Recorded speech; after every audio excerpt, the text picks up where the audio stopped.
welcome back to Jasper's Game Week Aussie Edition. If you're joining us for the first time today, I'm John and this is Sarah, and we're from Meeples and Dragons. We're coming up on Game 2 for today with Game Master Alec. We'd like to thank Alec and his merry band of adventurers for joining us today, and thank you to our friends at Ardent Roleplay for hosting us on their Twitch this week. If you're curious about how their augmented reality system for TTRPGs works, head on over to their site, ardentroleplay.com, and check it out.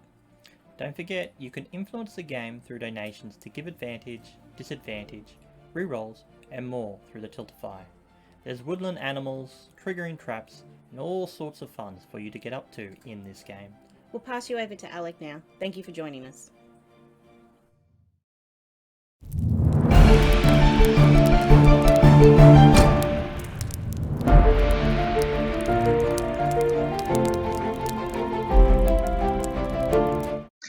Hello, everybody. Hi, and welcome to what is this, game 3 or 4? Oh my goodness, of Jasper's Game Day stream of today. Numbers have never been my strong suit, which is why I'm running online now and have the computer doing all the math for me. My name is Alec. I will be your DM for today. I don't really run on streams and stuff like that a lot, but if you're over around Melbourne, you can play you can play Adventurers League with me and the Melbourne community down here, and that's probably where you'd see me elsewhere. We are about to play a game called East of the Sun and West of the Moon. And before we get into that, I have to before I get into that, and introduce our wonderful cast of characters. There are a couple of things I need to hit on first. First off, again, this is all for Jasper's Game Day, Game Day Week, Jasper's Game Week. It's a week's worth of it's a week's worth of charity streams for a great cause, and besides being able to donate to have various things happen to the players in these streams, we're also they're also hosting a giveaway to be drawn at the end of the week. You have the chance to win a copy of Van Richten's Guide to Ravenloft, including both the standard and alternate covers, which will be shipped directly from Wizards of the Coast before the release. The drawing of this is going to be on the 8th at 10 p.m. And besides that, you can also maybe win a year's GM subscription to Ardent Roleplay's augmented reality app and the deck of 75 high fantasy themed AR encounter cards. This one is also going to be drawn on the 8th at 10 p.m. So for this game, you would be able to win a D&D Beyond Digital Dice Blacksmith dice pack. There's a lot of dice in that, which includes 8 digital dice sets in bronze, copper, Damascus steel, electrum, gold, iron, platinum, and silver.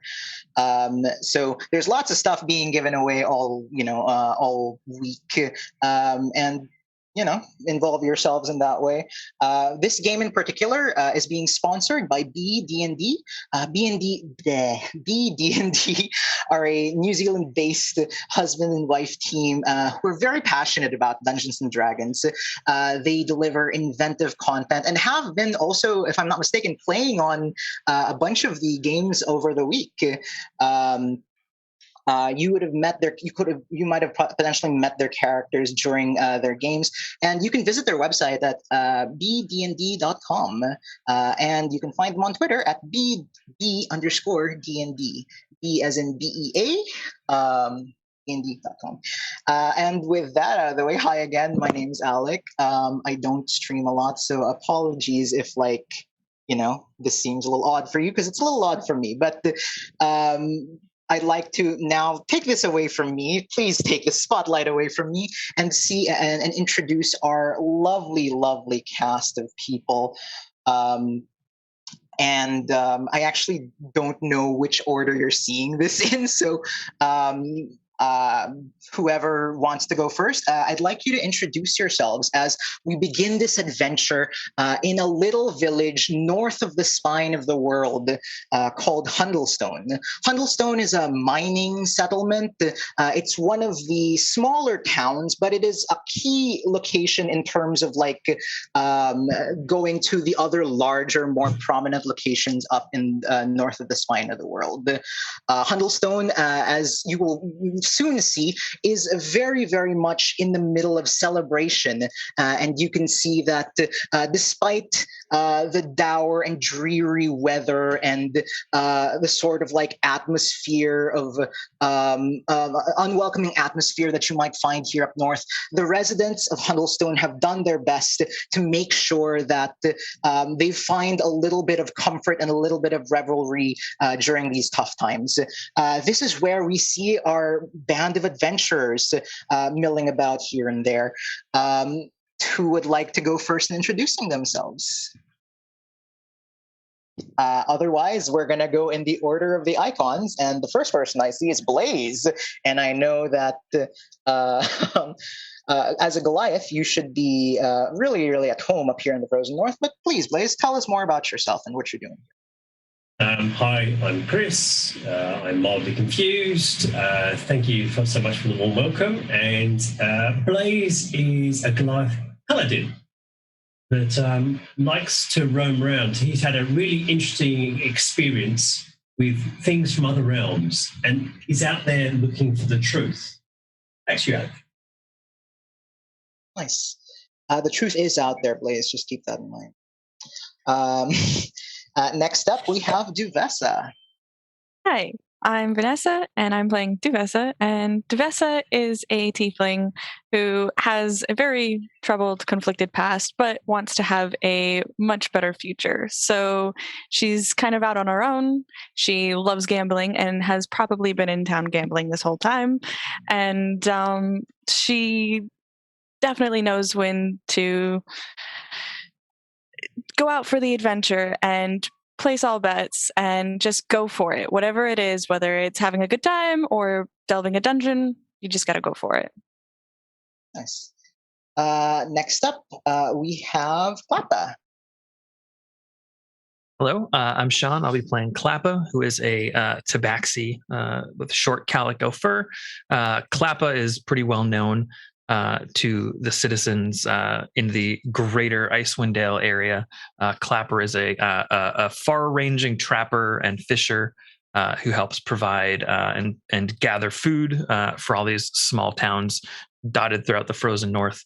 And Klappa is kind of hanging out here in Huddlestone, knowing that there's going to be a small gathering, and it's just kind of here to sell some of his wares. Very good. Thank you so much, Klappa. Next up, we have Obo. Hi, I'm Dave from Band of Badgers. We are a TTRPG community based in the UK doing various things with people all over the world, which is why we're here.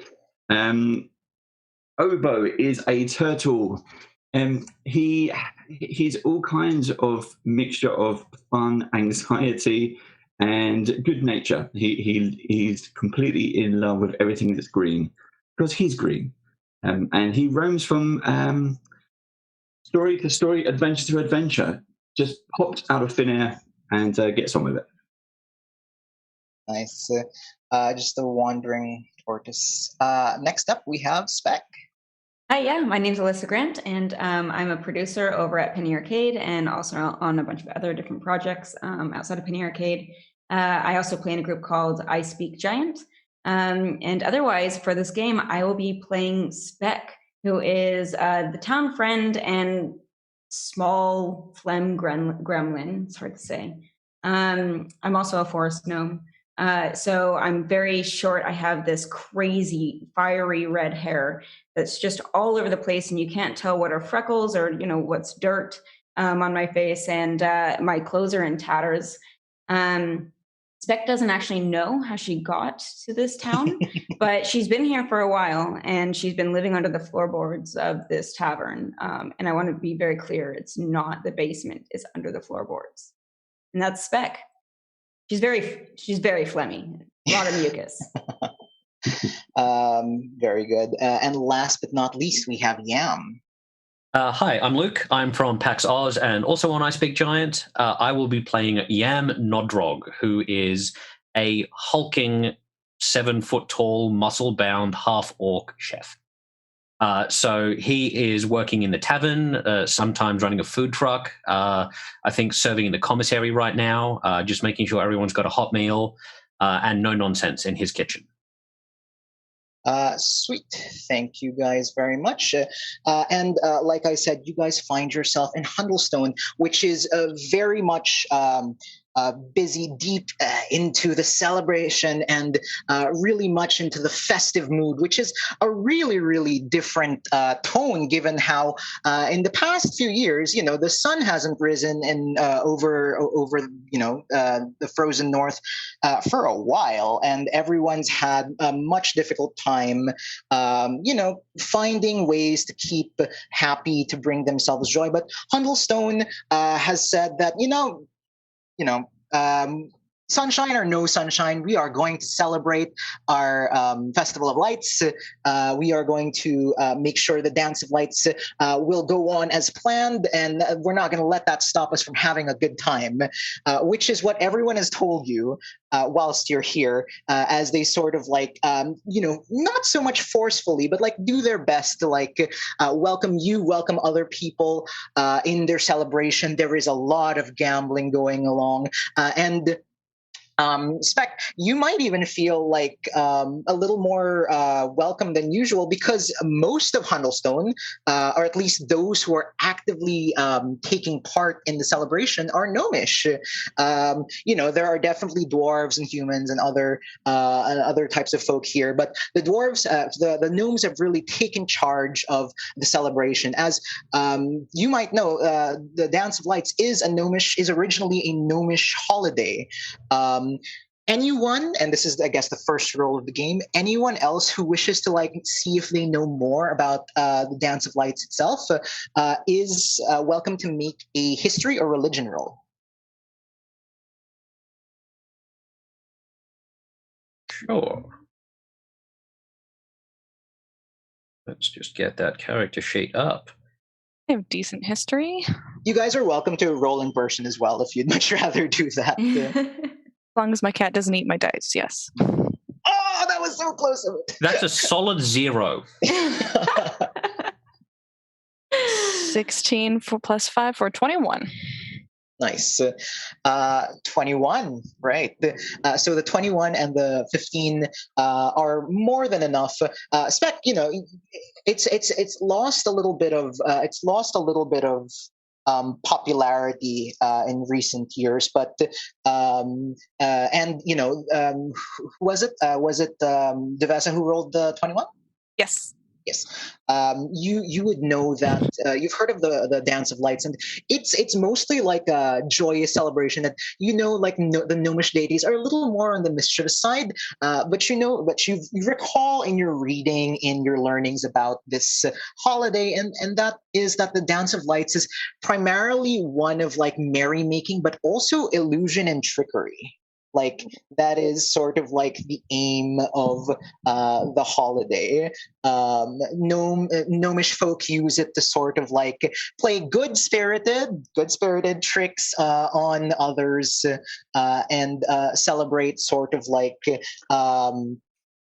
celebrate usually for it usually goes on for more than a couple of days, but from what you've seen, because of the way that Hundlestone is, in terms of it's a small mining settlement, you don't seem to think that there's a lot of room for a lot of hijinks, and because it's sort of like a mining town, everyone is clearly just taken what of the holiday they liked, and sort of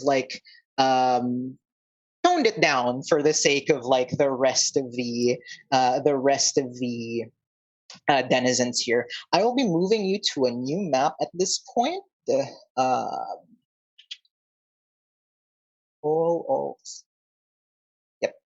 And you will find yourself in town as soon as it wants to cooperate.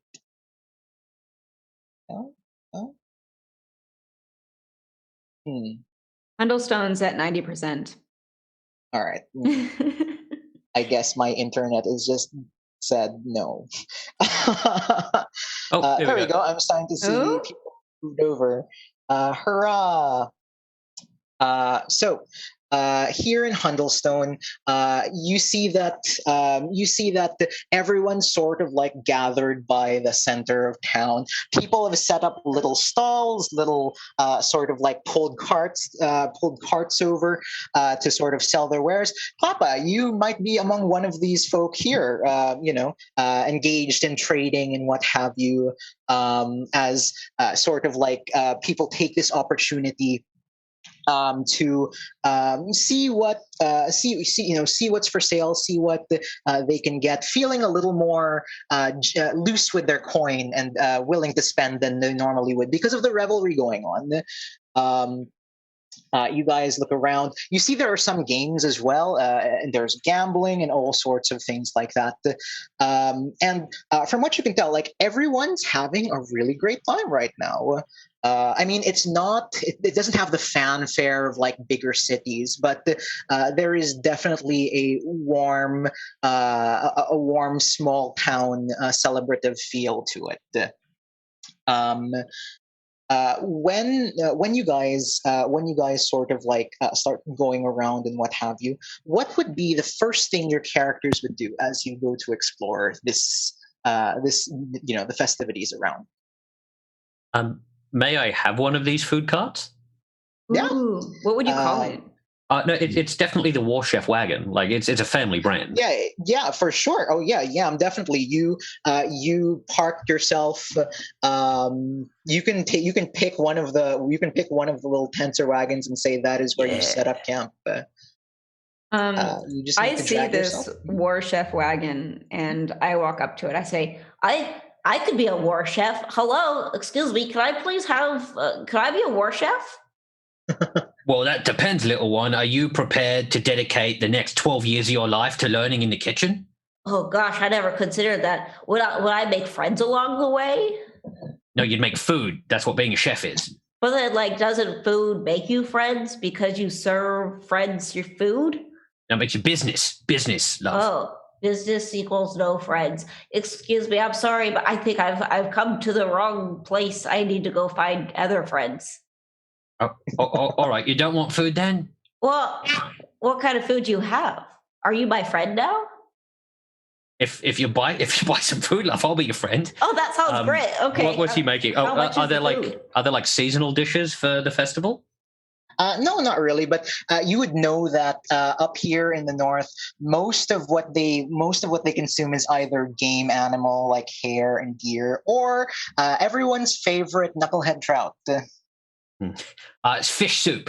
I love fish soup. You look like someone who likes fish soup. Food. Yeah. Okay, so how much does it cost for your friendship and soup? 2 coppers for the soup, the friendship's free. Oh, what a How deal. Generous.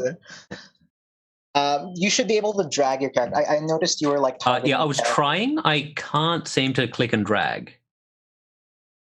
Huh. Oh, I know what it is. You are on target.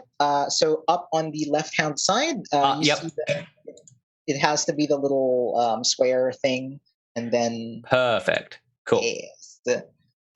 Yes, Let's because claim... the other one is target. Let's not make myself a target just yet. Don't worry about it. But yeah, you set up camp. You set up sort of like your stall, and you see besides the gnomish folk like celebrating and what have you, there is a dressed in sort of like peasant laborer type garbs. A centaur woman begins walking around as like obviously looking for something, and as she passes you guys, she kind of looks at Obo very strangely, as she says, "Excuse me, are you?" Before she can finish the sentence, Obo, can I have you roll on the wild magic search table, as we just got someone ask to hurry it along and hopefully make you a sheep.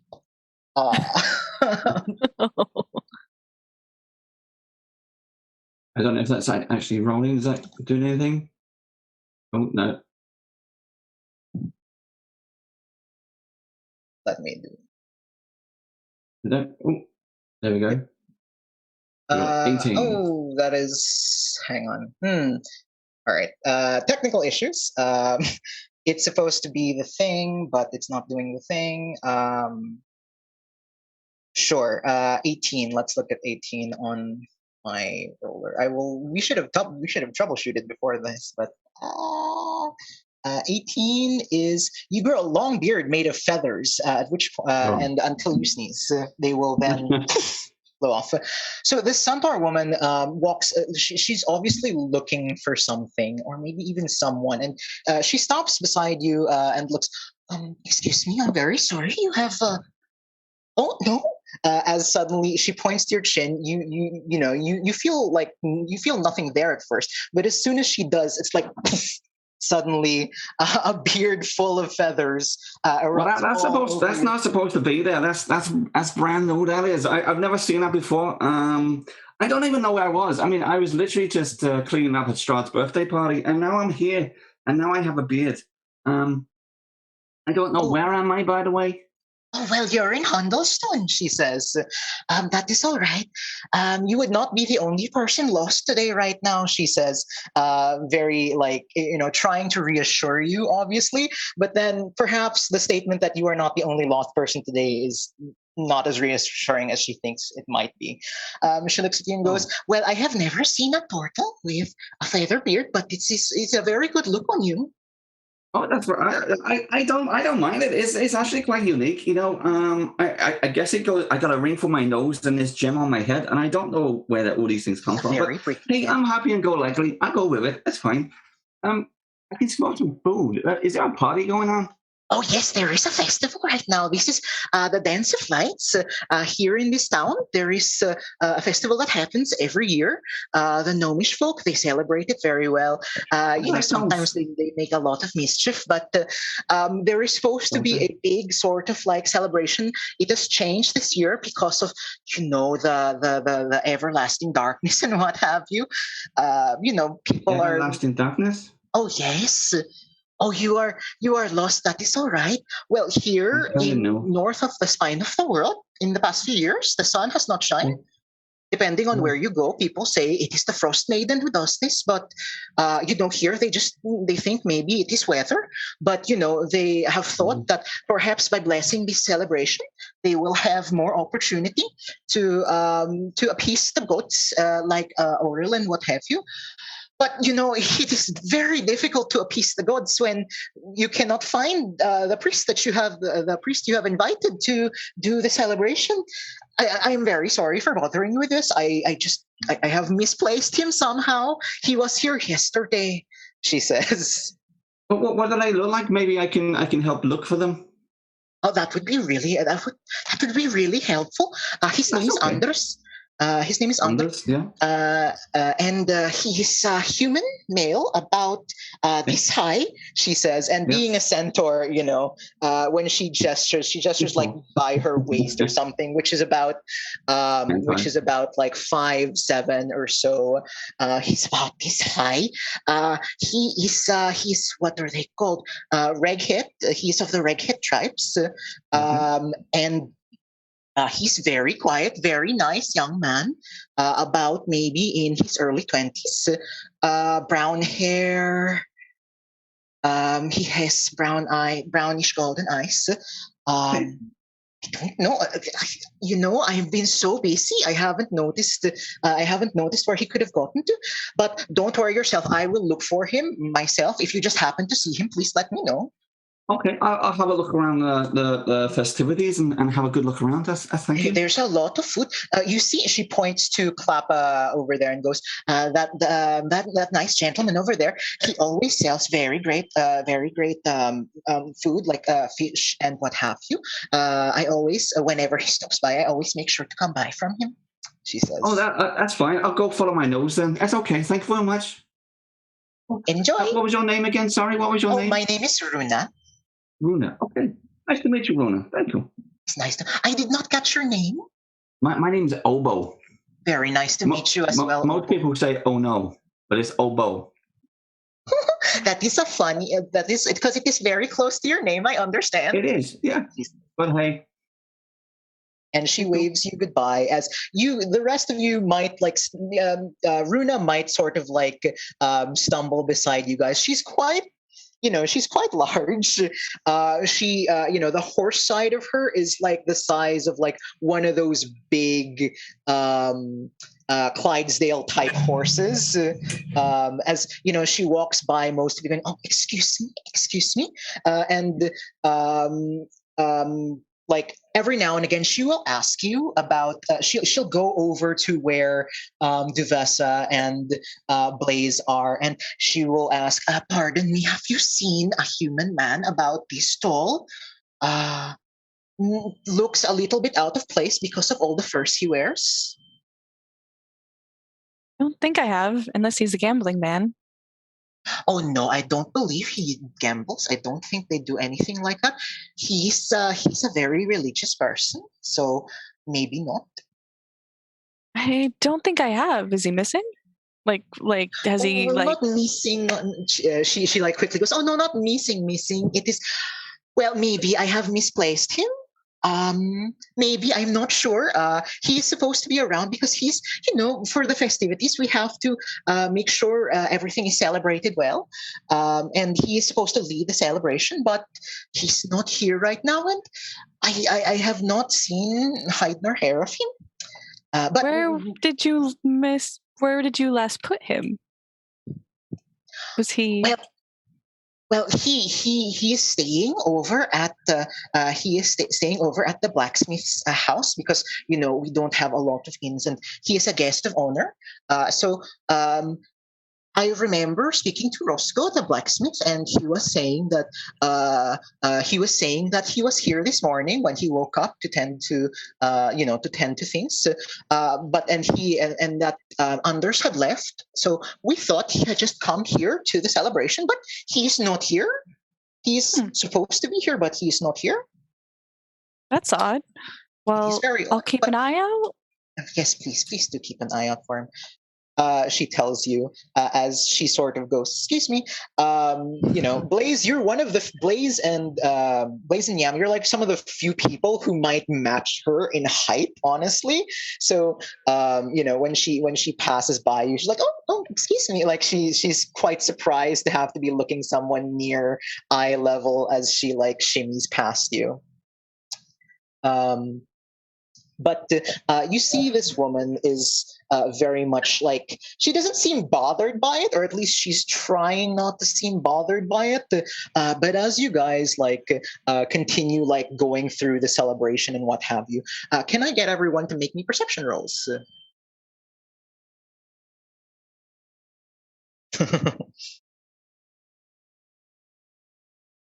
Seven.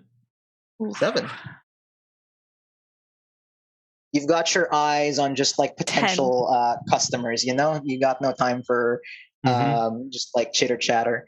Nice. Solid. Got a 23. Ooh. Nice. Ooh. Spicy. Klappa, as Klappa, Spec, and I'll say even Blaze, 12 and above, as you guys are sort of enjoying the game and what have you. You overhear Runa talking to other people and being like, "No, he would not have left, would he?"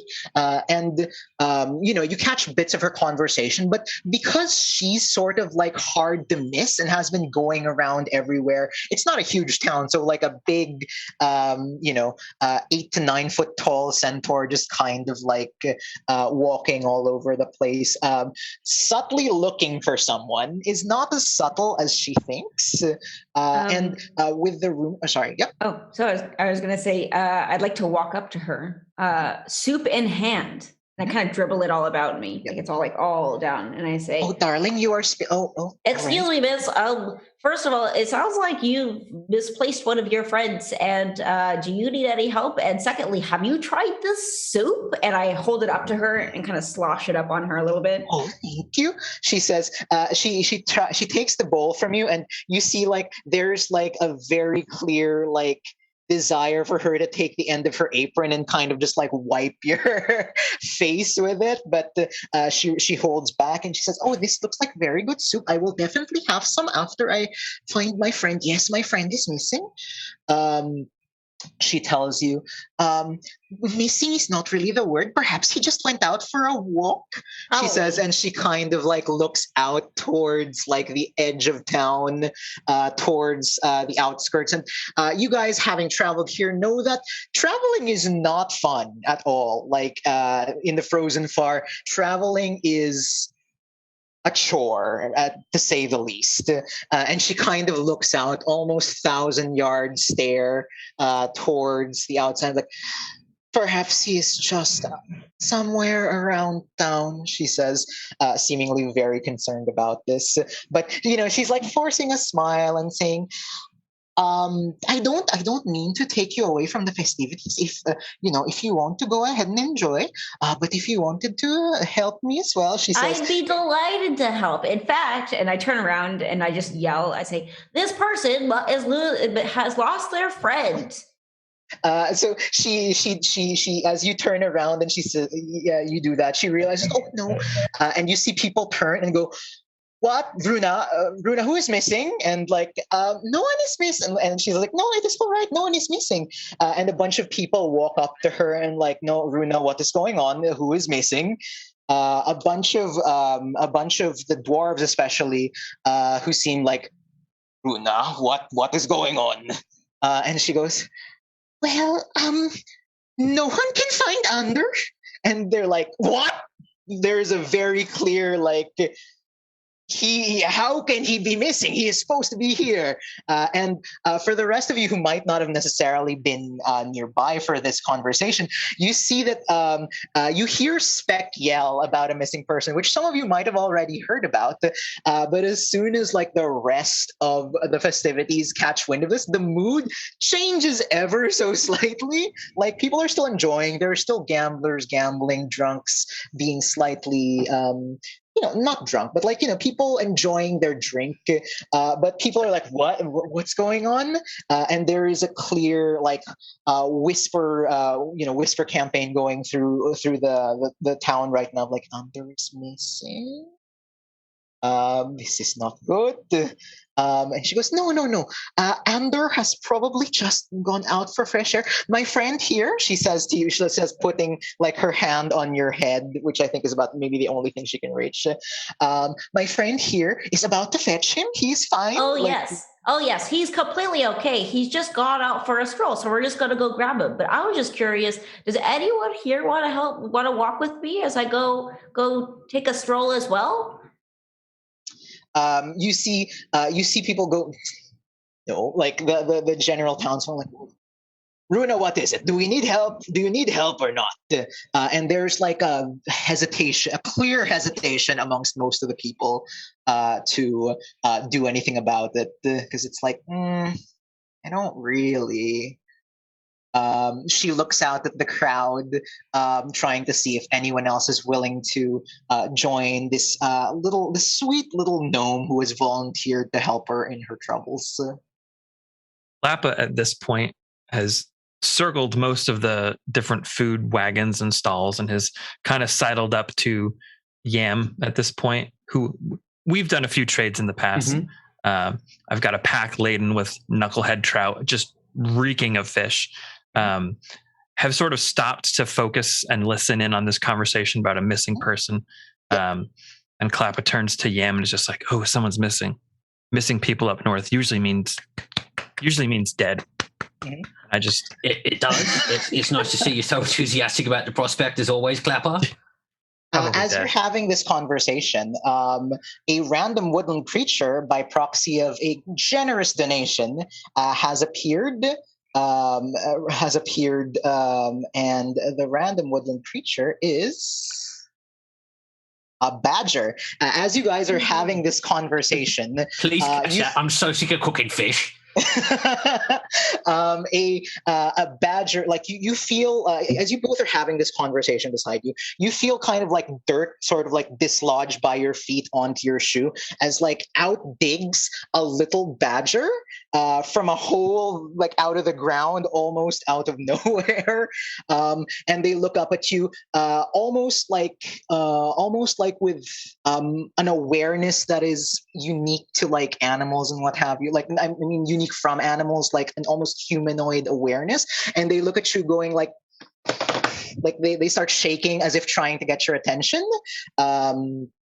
Very much almost like they want to tell you something. Yam will bend down with like a skillet raised in his hand. No, don't, what, no. Let me talk to it, it's okay. What? Let me talk to it. Look, it's obviously trying to get your attention. I know, more fool him. Like the badger literally like points at Obo as he says that. Fine, sodding sentient animals. I'll speak with animals, yeah, and see what the badger wants to say.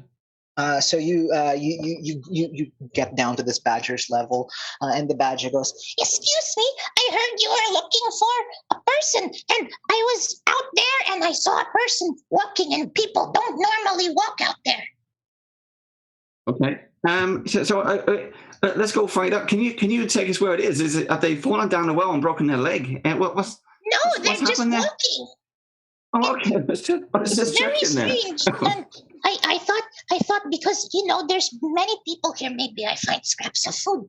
But then I hear the nice lady over there talking about missing people. So I felt compelled, as if by the generosity of others, to come help you. It is. I get that way sometimes too. It's amazing how things just. Things just appear out of thin air like that. Okay. Right. Let's try and. If you can show us where it is, or at least point us in the general direction. Let's get a little party together, and we'll go and find them. But thank you for doing that. Especially thank you. That one, stay away from me. He says, pointing to Probably for the best I didn't conk him on the head. The badger's saying to put down the what is that? A spoon? Put down the skillet and step away. The badger means you no harm, and it's probably a little bit chewy. You got a point there. Like he looks up at you at that comment but says nothing. It's okay. I'm vegetarian, but he doesn't know that. So that's going on. Do you try and call the attention of the other, do you call Runa's attention? Do you call because you've got sort of like a bit of two separate groups going on right now in this conversation? Everyone here has heard that and seen me, and then I'll run over to Runa and just say that nature has found a way. We've just had some information that I think the person you're looking for is over that way. It's very interesting, she says. But yes, if you could help, I would go with you. But I am not suited for I'm not suited for the weather right now. And she says, hoofs and all.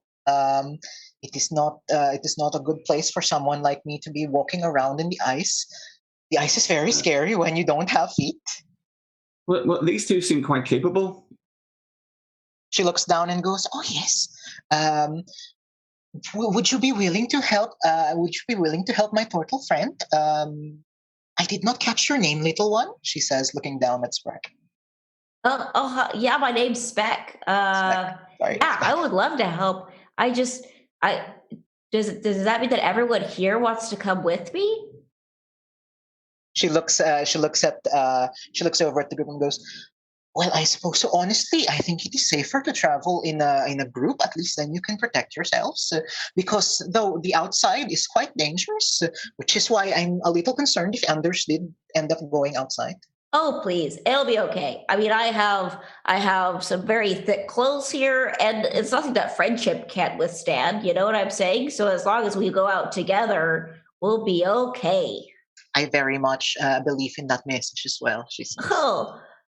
Oh, it's so refreshing. So does everyone else is everyone else feeling okay to leave town now?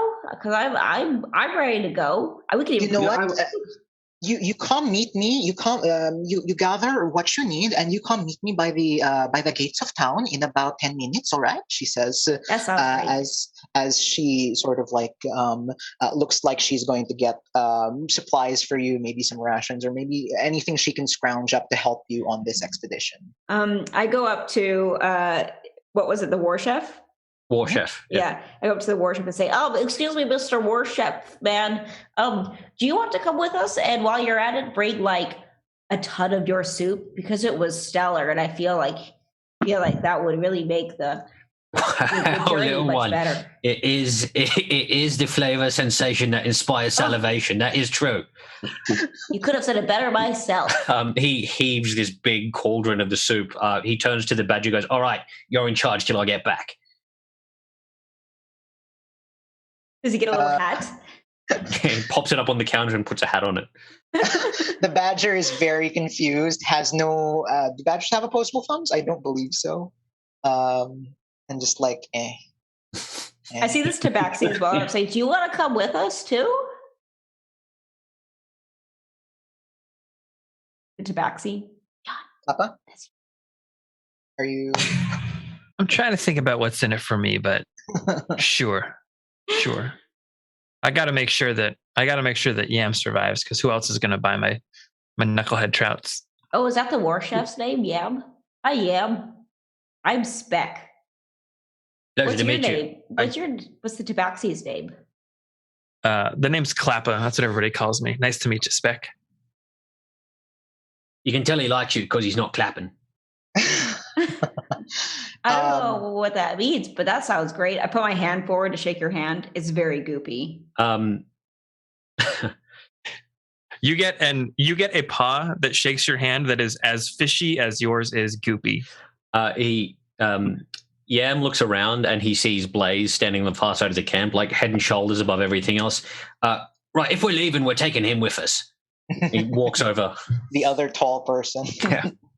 The 7'7" Goliath, dressed in full plate mail with a shield, a warhammer next to him, sipping from the world's smallest teacup. He's just been watching all this with wide eyes, just following the conversation through, looking at Obo, looking at the badger, and then kind of peers down at the group. I'd be delighted. Let's go. Are we bringing the badger? No, he's working. I don't believe that's possible, but sure. This tea is delicious. The badger, like, almost as if like to accentuate that statement, the badger sort of like tries to move the ladle in the soup and ends up just like knocking it in. I believe that's a health violation. Let me help you. And with one very large arm, just kind of just stride over, pick the badger up, tuck their arm, pat it for a bit. Obo, I believe, is you were talking to the badger. Oh yeah, they're my little furry friends. I talk to all kinds of animals. And they should just hand it to you like a large dog, because badgers are the size of like yes. Yeah. So just hand it to Obo. I don't think he should cook. No, maybe not. But I'm not sure what she wanted. I think. Here go, Badger. Run away. As politely as possible, kind of bend down towards Speck. So, madam, are you leading this expedition? I don't know if I'm leading it. We just had to go on a walk together, really. If you want to be the leader, you're welcome to be the leader. I'm okay with that. as you're debating who is leading this, and because you did try and shoo the badger away, the badger kind of like tries to tug at whatever clothes Obo is wearing in a kind of like, wasn't I leading you in the direction? I'm the leader here. No, but yeah, the badger's like,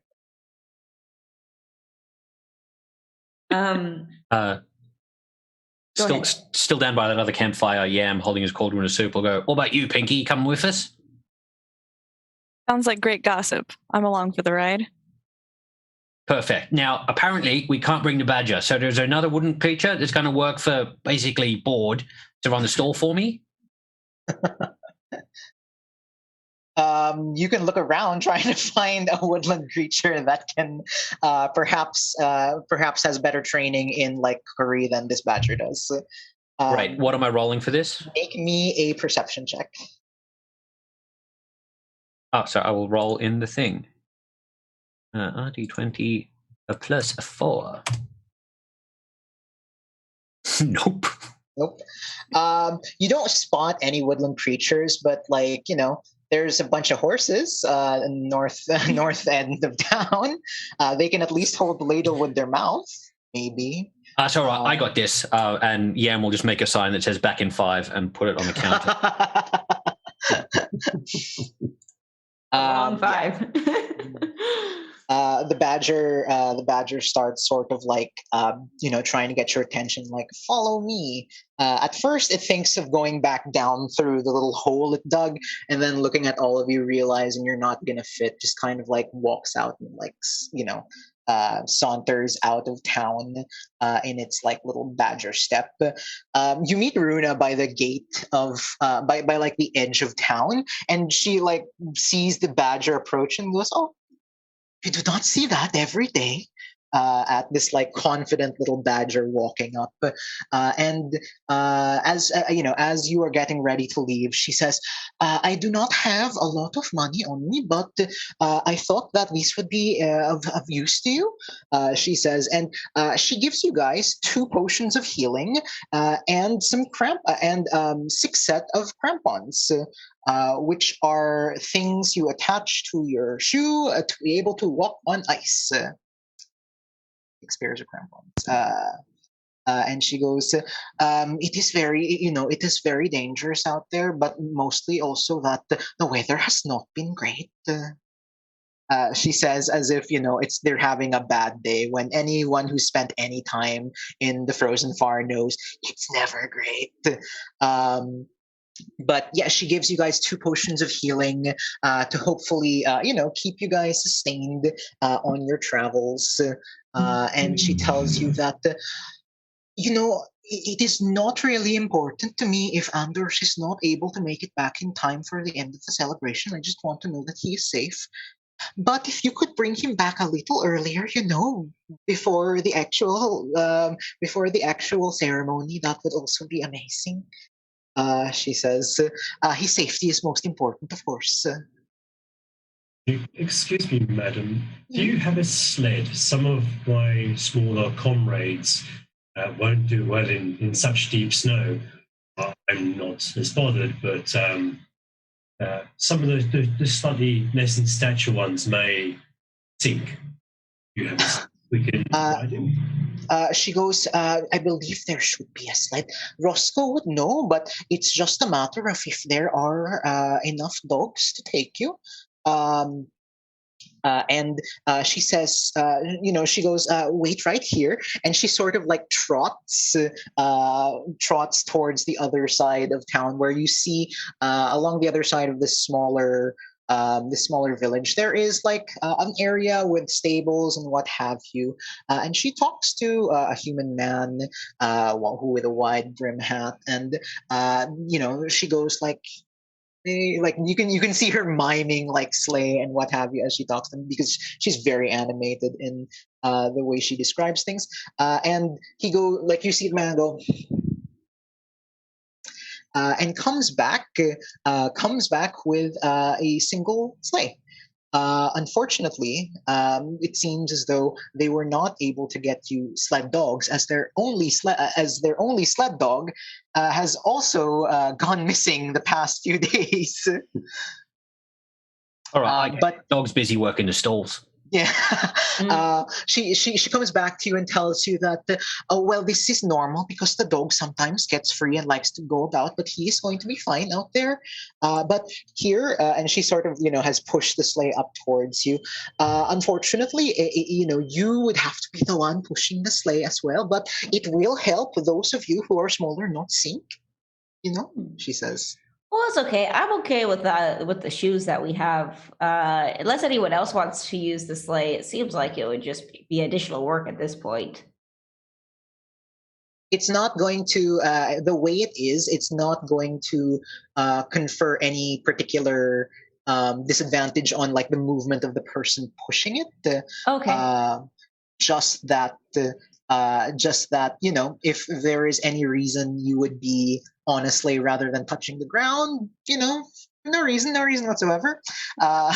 Okay, how about all of you guys get in, and all of you friends get in, and I'll push from behind. You ready?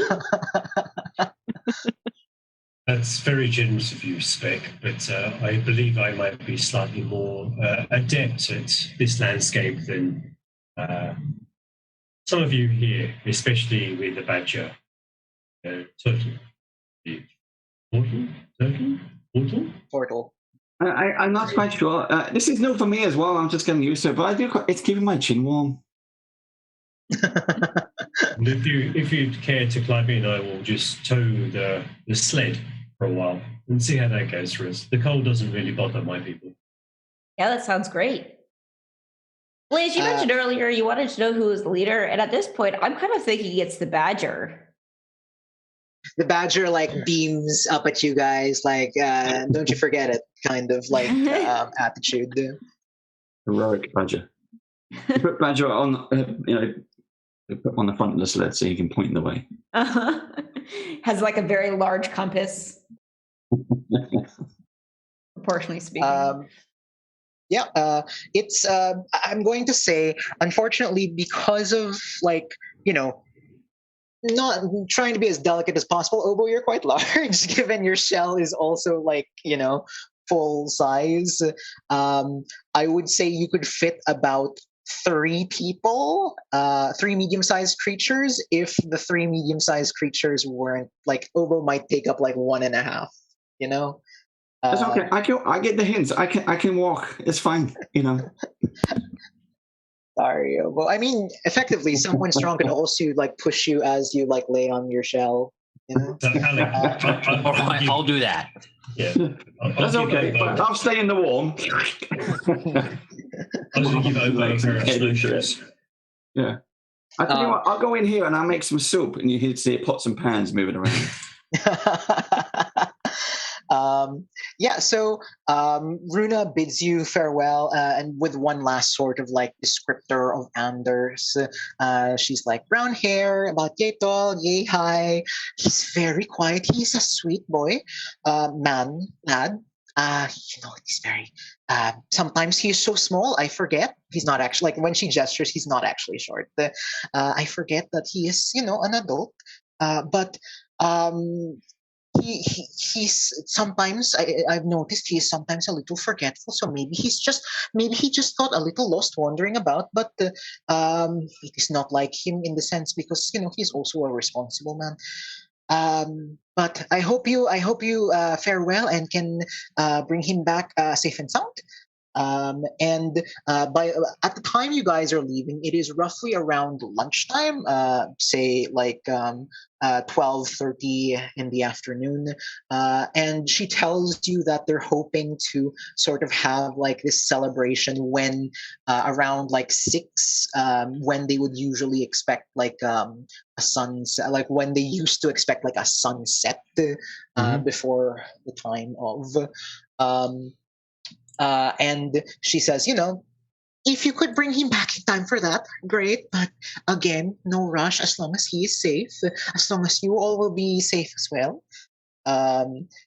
She is obviously not someone who can, be pushy about it, even though she kind of really wants to. But yeah, if there's nothing else you guys want to buy or do, the Badger will lead the way, leading the charge to sort of like bring you guys through, traveling through the old. Mm-hmm. Sweet. Do it. Alrighty. So at this point, so the Badger is like helping you guys traverse. Can I get a survival check from everyone? Because the Badger is helping, I will lower the DC rather than giving you advantage, just so that, because it's uniformly around. So I want a group survival check.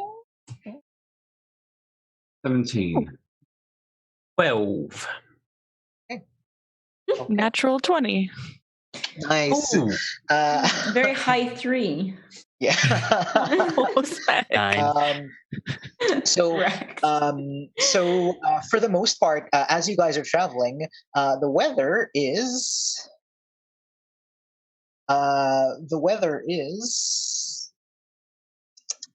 10 degrees colder than normal, as the wind is blowing really strongly across. And sometimes you lose visibility. Sometimes the Badger sort of like runs up ahead to try and just get you there quicker, not realizing you lose sight of him, and then he runs back to make sure you can find him. It takes you a little longer than you think you should, kind of just like navigating the wait. Where'd he go? Where is he? And also just like the strong winds and what have you. So much so that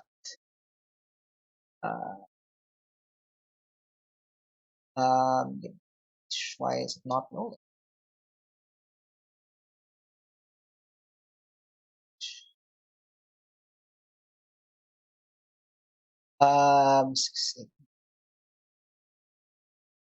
Oh. I think we said Yam was pushing Obo in his shell. Yes. And he'll lean down, kind of stomping through the ice. It's funny. I always thought crampons were little bread things you put in soup. I can't remember the word for those anymore. So 16. So as you guys are traveling, occasionally you notice, like, through besides the strong winds blowing, occasionally up in the sky you see beautiful lights, like the aurora, kind of like dancing in the sky above, despite the fact that is it the correct time of day for you to be seeing this? So much so that occasionally it catches you off guard, and what that is that you will have disadvantage on perception for the next 9 minutes, which isn't a long time, but as you are sort of like making your way, oh sorry, my bad, charisma saving throw for you not to be distracted. This is what happens when my tables get broken. I don't remember what you need to do.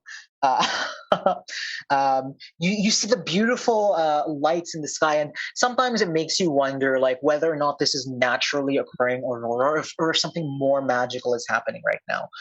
So can I get everyone to make a charisma saving throw? 16. Nice. 10. All right. Also 16. 14. Oh, natural 20. Ooh.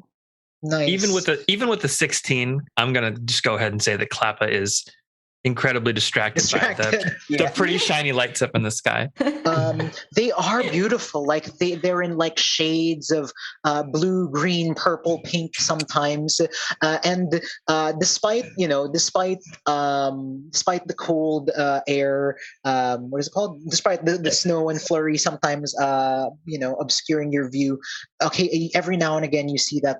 Was it Devesa who got? Yes. Was it? Yes. The 10. Devesa, you feel like you look at this and like are fascinated. Like, is this magical? You don't think this is naturally occurring aurora. Like the fact that it is so prevalent, despite like the lower visibility, makes you think that maybe something really is up here. And for a while you will be a bit distracted by that. That only manifests in a disadvantage on perception, nothing more. And eventually, the badger leads you to a sort of like more wooded area, which at least protects you from the harsher winds. The badger pokes up and says, He was here somewhere. There. And points and does like the dog point almost towards like a set of tracks. Very quickly getting obscured by like the snow and the wind, but the humanoid tracks about the size of a medium-sized creature who wears shoes. It's a very distinct footprint. No crampons. No crampons. No. Not a single breadcrumb. As soon as Blaze sees that, he Obo, old chap, I believe your badger. Sorry, I don't know its name. He's called Bob now. I've just called him Bob. Bob the badger. Is it Mr. Bob? He's actually Sir Bob because he's the leader. So Sir Bob. Right. Logic. We found tracks. I believe there might be someone better here and more skilled at tracking than I. I've got the height advantage, but I have skills elsewhere. Anyone? Anyone who's a tracker? Clapper? I'm more than happy to follow these tracks wherever they may lead us. Okay. Potentially to our deaths. Very, very likely die in cold snow. Are you just walking along staring at the lights clapping the entire time? Yes. Oh my heart. Klappa, can I get you to make an additional survival check, please?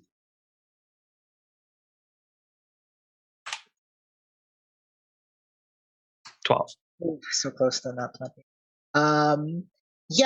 With the 12, actually, you know that despite the fact that these tracks look like, they would be, that they would be easily obscured, they seem quite recent, and as if it would be no problem at all for you to follow them. It's not as if the person was trying to obscure themselves as they, moved along. It seems almost as if, with what you can tell based on how the person was moving, it was almost as if they weren't walking like as if they were looking for something, because like they're walking in all sorts of directions, kind of like going back and forth. You see signs by trees of like snow being pushed off like branches that they probably would have tried to maybe climb or something like that. There's just like a lot of sign of like slow movement going through the area. And you're able to follow the tracks. They don't seem that old. You follow the tracks for maybe about another, you're about to follow the tracks for a few minutes or so, but the badger is like, okay, I've done my job. The badger kind of like pulls on Obo's clothes and goes, yes, Bob, what's you done? I've done my job, so yeah. Thank you There very are much. lots of scary things in this forest, so you be careful. I hope you don't get eaten.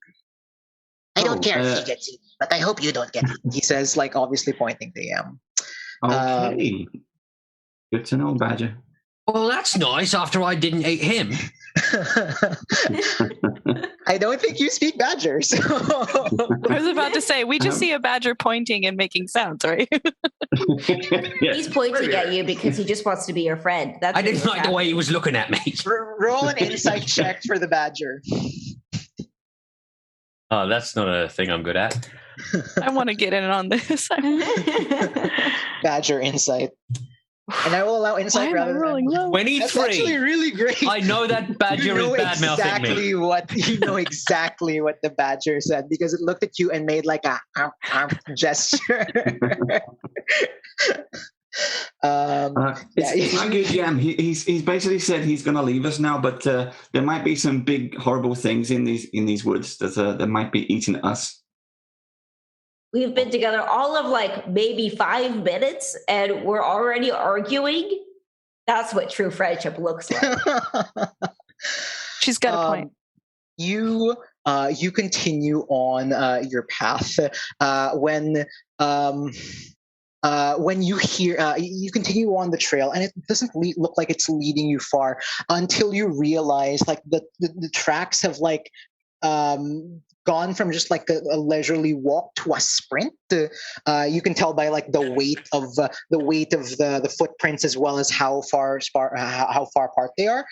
And rather than footprints, Klappa, do you have? I don't remember if this is a thing. Do tabaxi have like keen senses about something? Like, do you have a good sense of smell, or is that Knowles or something? And I'm thinking of. No, tabaxi don't have any specific like extrasensory stuff. Yeah. All right. But I'm going to say because you were tracking this, you don't really see what they could have been running from.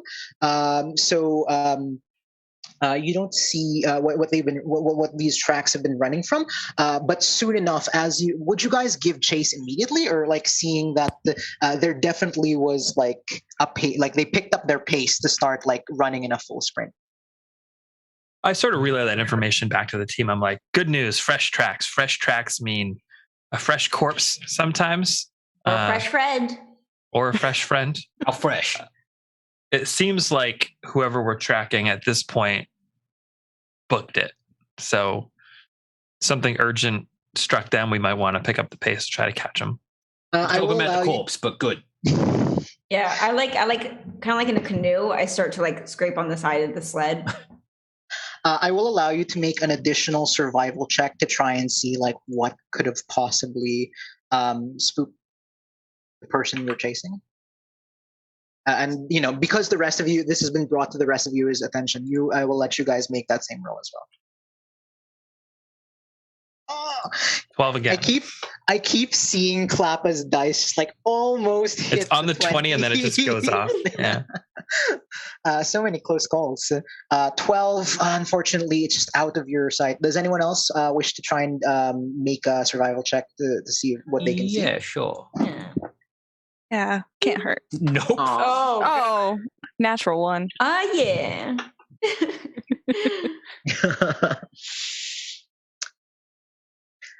Good thing it counts the first time it stops and not when another die knocks it out of the way. Otherwise, that would have been 2 ones. But I think for the natural ones on survival, it was like their tracks, only to realize those were the badgers as they scampered away from you. Because it's like backseat driving, where people instead of just shouting, going, like this way, that way. But with a 23, Obo, you see that. Though there's nothing immediately here chasing the thing, you see that the tree line close by, a lot of like higher level branches have been broken, and the snow has been like moved off as if something large had moved through this to try and like in the direction that the tracks are running. Because you see this, because you notice this, you also see like the little like clumps of white fur that have not clumps, but like remnants of white fur that have been caught in the trees. A large white haired creature has definitely gone and stalked your own it's not prey, but the person you are tracking, you think that they might be in grave danger if they're not already, done I think it's time to go, guys. There's something big chasing what we think should be our person, so we should hurry.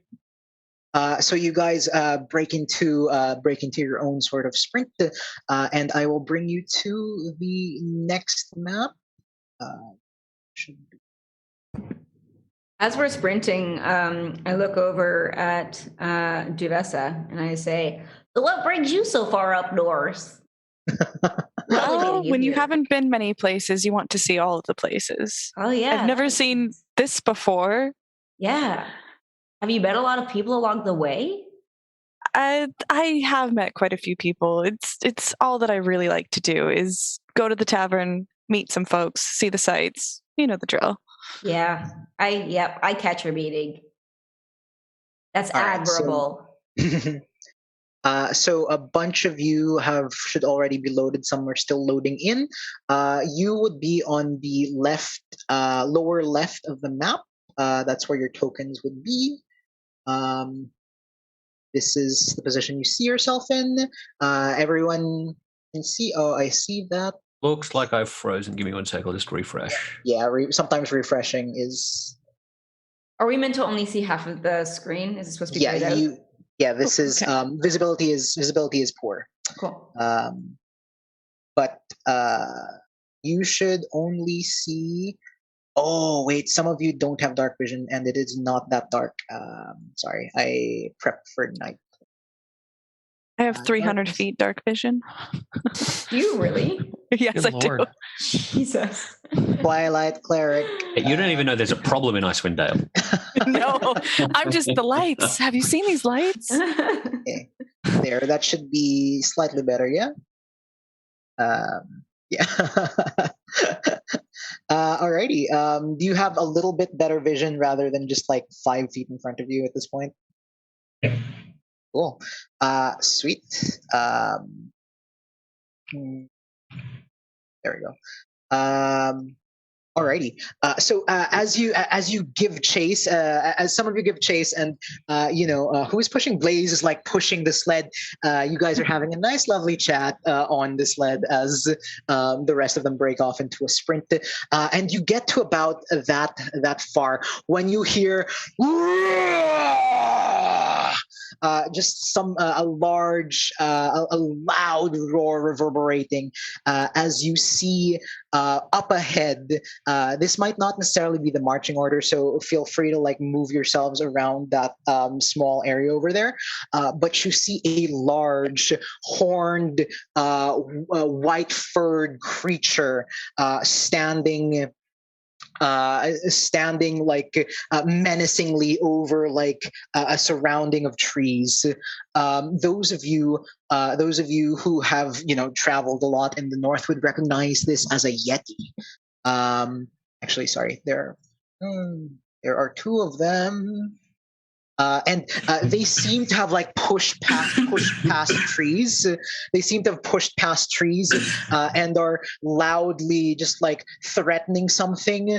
And rather than hear him, you see sort of like a figure like swing what looks like a staff, like trying to fend them off. And this is about the point in time you guys arrive. Does anyone like say anything to announce their presence, or do we just jump into initiative and have your actions speak for themselves? So in my experience, most of the time anger occurs because of some underlying issue. There's a lot of sadness. So in my mind, there's just a lot of loneliness happening right now. So I think that we should just talk to them to see if they're okay, if they want some friends. Okay. You proposition. No, that's what's what am I looking for? You propose this. You propose this to the group, and the rest of you may consider that. As I will have everyone roll initiative. So the thing can automatically do the initiative, or you can roll it yourself. But essentially, you'll see on the screen there's like a little fist icon. If you right-click it, it'll make it a pop-out, and that will show like the initiative order. All you have to do is click the little die beside your character, and that will roll your initiative. That's Brad.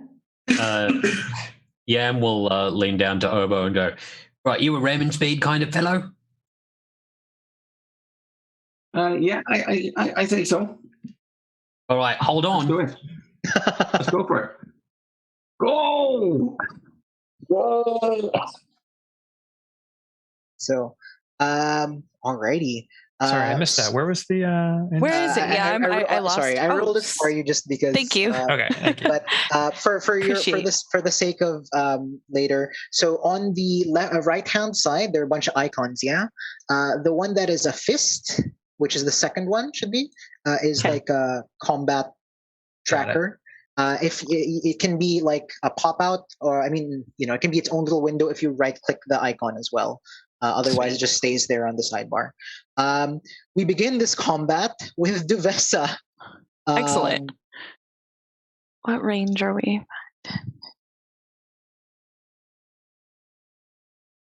Oh, I just want to say thanks for the raid. To Tamiko F, thank you for the raid. That's rad. Yeah, thank you. That's awesome. The what? Sorry. Oh, you just got raided on Twitch? Oh, I'll pretend I know what that is. Sorry. I don't really know if we're going to be fully engaging, so I will take movement probably 10, 15, 20, 25, right about there. And I will...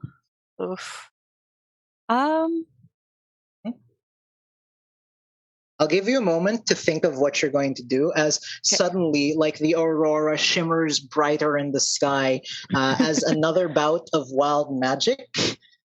Because no one was specifically targeted for this, I'm going to roll a d6 to see we'll go for. That is 1. That is Blaze. Blaze, you are the first on my little list. So, wild magic surge. Each creature within 30 feet of you becomes invisible for the next minute. Oh, sweet. So I'm invisible now. You are all invisible now. All right. All right. I was debating, but I'm, let's see. So apart from I will... They are luckily not within 30 feet, but Under is. So he is also suddenly invisible. So, I mean, this changes everything. I think, can I hold action for, I haven't picked. It's probably going to be a cantrip. Either green flame blade or firebolt. Let's do green flame blade. We'll do that one. If someone approaches you, if the Yetis like continue to attack or the invisibility, doesn't help. Sure. I just have a question because I did not test this out earlier. Oh my god. Crap. If I do this, Duvessa. Whoops. No, I'm not trying to. Sorry. Duvessa, if I do this, can you see your token still? No. Okay, never mind. Did not set the mod up correctly. But yeah, so you are all invisible with the exception of Blaze. So you see these Yetis like suddenly where did the guy they were chasing go? You are holding your action. Spec, it is your turn. You have fully turned invisible.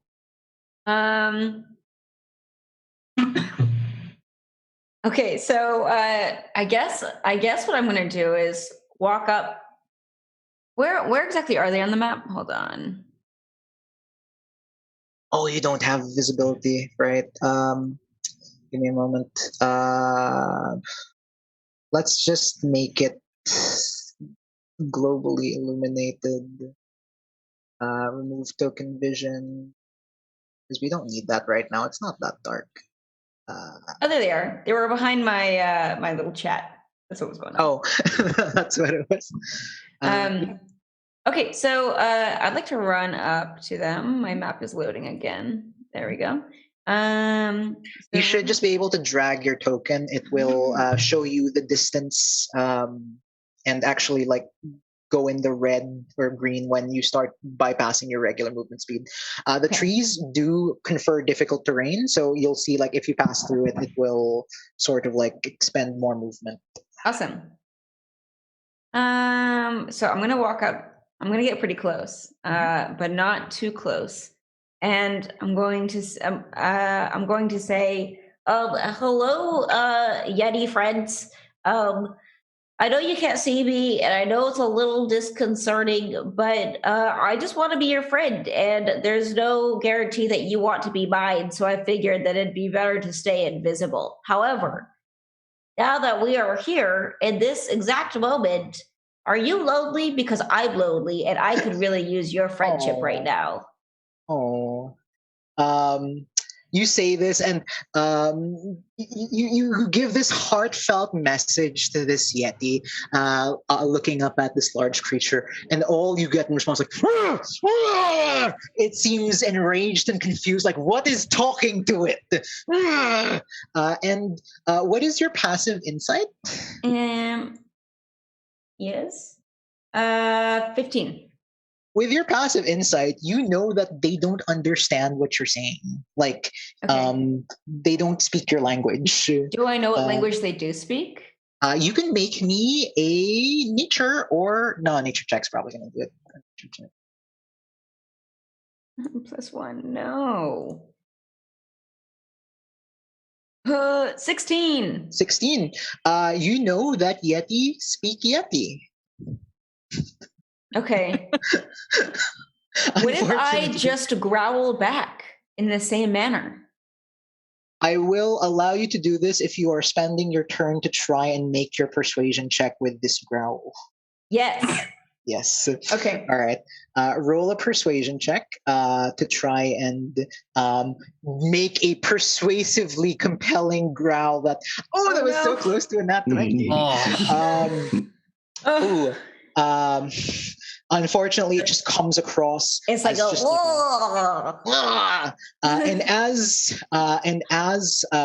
and as Spec growls from invisibility, we have another wild magic surge. This one specifically targeting Blaze. Sorry about it. You are transported to the astral plane until the end of your next turn, after which you return to the space you previously occupied or the nearest unoccupied space. So suddenly, until the end of your next turn. Until the end of your next turn, Blaze. I'm very sorry. Blaze, like, as soon as Spec roars, those of you here, because Blaze was the only one you could see, suddenly you can't see Blaze, and maybe the rest of you are thinking, oh, he's probably just invisible, you know? Like all Spec thought to herself was, "What did I do that with my powerful Yeti growl? Was that me?" Very unfortunate. I'm so sorry, Blaze. Also, someone has generously given Obo advantage on your next D20 roll. Awesome. Ooh, thank you very much. Nice. Alrighty. And unfortunately, you try and communicate, bridging the gap where words fail. But unfortunately, your growls do not they don't bridge that gap. The bridge just crumbles underneath this attempt.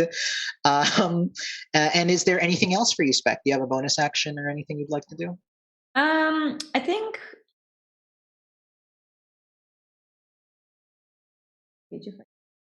I guess I'm not engaged, but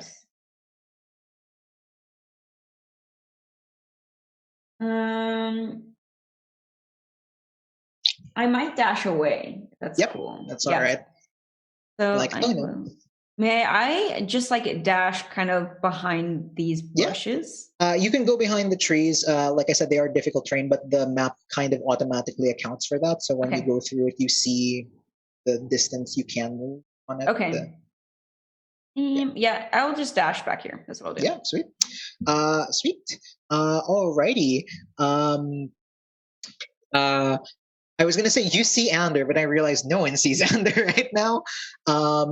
Ander, you don't see Ander, but what it is you hear like trees rustling beside you guys, and a voice next to you guys, Yam and Klappa. A voice goes, I don't know who you are, but I assume you're here to rescue me. Hopefully, the soft voice says. And as they do so, um, as they do so, um, they look at you, Klappa, and they give you. They look at you and go, "Oh wait, no, I can't see any of you." I was Never like, mind. they don't look at me. No. No one sees anyone. I forgot. You just hear. What happens is you hear like rustling through the trees, and Klappa and Yam, someone just like oof walks into, like, what? Hello? Is someone there? Just like, obviously disoriented as well because you're all invisible. You can't see each other. But that was his turn. He had to dash through. The Yeti, on the other hand, very confused, growls, tries to make their way. They saw rumbling here, so they try and walk through the trees. They walk to where they thought the last person they saw was, which was Blaze, who is no longer there. Your held action can go off if you want, Devessa. They're not attacking, so I'm still gonna. They're about to, but I mean, but they don't see us, and I figure if they don't see us, then I don't want to set up something that will make them see us because it's gonna make my weapon glow green. Yes. So I'm waiting till it actually attacks or tries to or it actually hits somebody. Like I need to see. Otherwise, I'm just like stealth mode. So it's going to try and attack the rough space in front of where it was. So Klappa, you are the one there, like roughly beside where Blaze was. So there will be 2 attacks at disadvantage against you. You're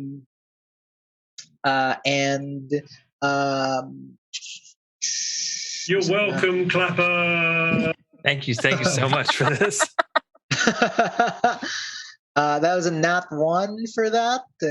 And ooh, still 23, I'm assuming, is still going to hit for 7 points of damage, 6 slashing, 1 cold.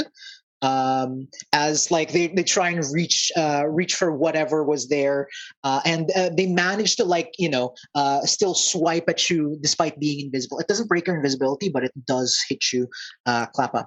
Alrighty. Can I use Uncanny Dodge to have Yes, that incoming?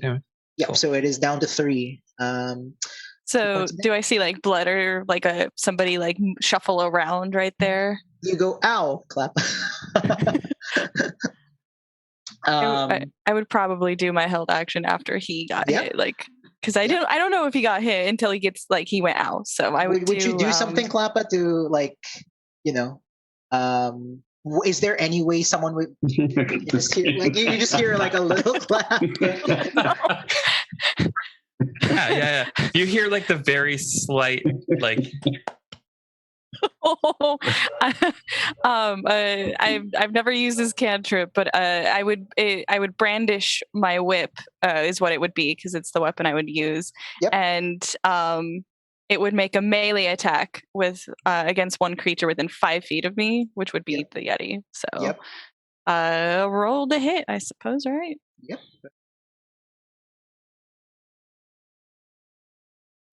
15 plus what is my I mean, an 18 is gonna hit, so okay, so it's a 19, I think. Yep. Yeah, plus 4. So yeah, all right, and then it's D8 plus my whip stuff. So that's a 10. 8. That's a 1 plus +2, 3 damage. 3 damage. Okay. Nice, 1 Yeti down. 3 damage. That's not what that's not what I meant to do. Takes 3 damage. Alrighty, and unfortunately, the vessel, that means you are visible once more.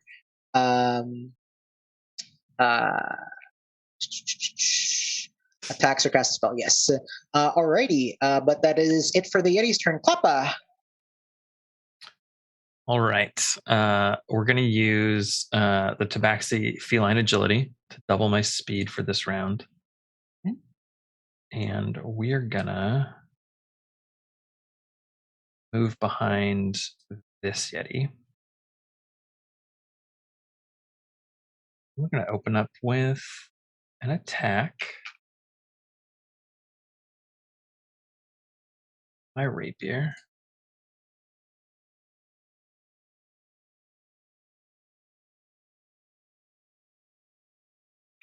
I'm assuming I get a sneak attack on that, yeah?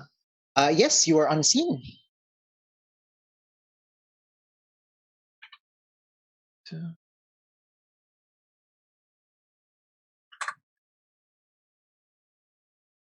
The 14 hit.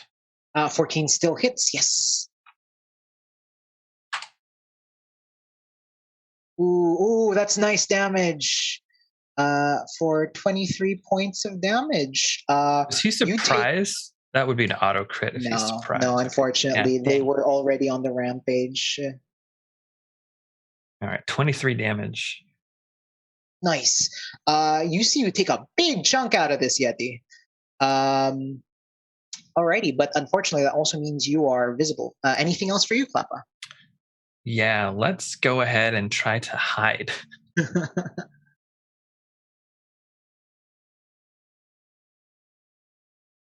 Hoping I can kind of slink back into the trees. Yeah. Stealth check is a 15. 15. All right. Yeah, you look at you look at them as you slash, and like you weave in around the trees and try and put yourself in the position not to be seen. You think you have successfully hidden. It is the Yeti's turn. You are hidden from this creature. It cannot see you. It's like trying to figure out like where the thing that hit went. I'm actually on his back. Like yeah, like the camera just like stays put as the Yeti goes around, and you just see like Klappa on the back of this large creature, and it's going to run towards the only person it can see. Unfortunately, Go for it. Go for it. Actually, can I get an attack of opportunity as it leaves my... Yes, you may. And you still are another sneak attack out too. of your turn, so you get your sneak attack. Yes. Hell yeah.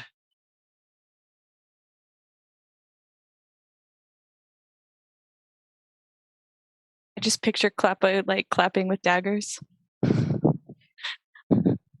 All right, on the attack of opportunity, that's a 20. Are you rolling these with advantage? I am not. You should be. You never know. Yeah. You never know what can happen. Oh, so close. But yeah. All right, so he takes another 21. Oof. Big oofs. You see this Yeti is horrendously injured. Very, very badly hurt. And it will make its attack against Devesa. It's like it turns around, but it's like, but the attack will still go through because he wouldn't have. Oh no! Wait. When you attack, you come out of being hidden. So he's That's about true.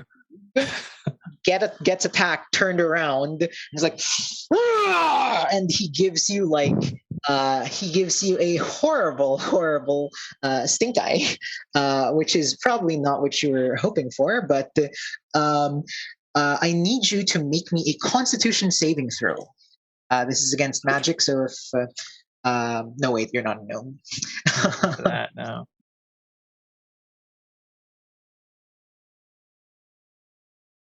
You succeed. Means cold damage. Can repeat saving throw. Target saving throw. You are immune to this effect, and it is save or suck. Nothing bad happens to you. As it just tries to, like, it just turns around. Effectively, you hit it for a lot, turns around and gives you the stink eye, and nothing really happens. Alrighty, very good. That was that Yeti's turn. Doesn't yet do anything else. Obo, it is your turn. Okay, Yang mentioned earlier about pushing me, like driving me into the Yetis. Can we still do that? Yeah. How would we do this? I assume Yam would have to be the one pushing you. Yeah. I can hold my. I'll just stay inside my shell, ready. Yeah.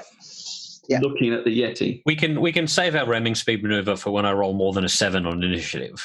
I can shuffleboard you across. You can give the help action.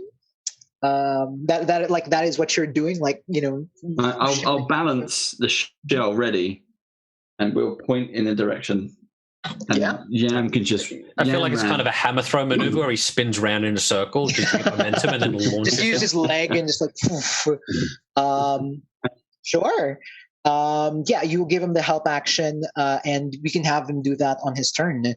I will give you the stats of our rock, which is to say, like a thrown rock, like the kind giants and that sort of thing throw.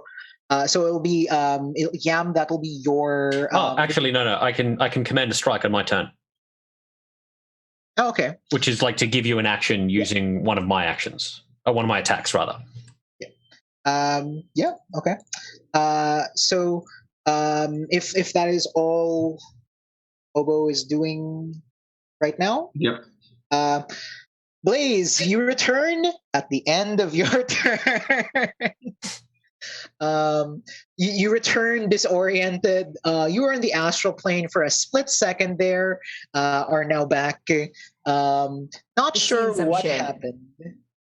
Not sure what happened, but unfortunately, it does state at the end of your turn. So you come back like, what? And now the Yeti is like full on in front of you, just you. Yam, sorry, Blaze. Yam, it is your turn. So is the sled still invisible, or is the sled not invisible? It's not invisible because it's not a creature. Oh, okay, cool. Yam is going to, in the crook of his arm, first he will launch Obo into the closest Yeti. Hold on tight there and fling him into it. Right. So this will be his first action using Commander Strike.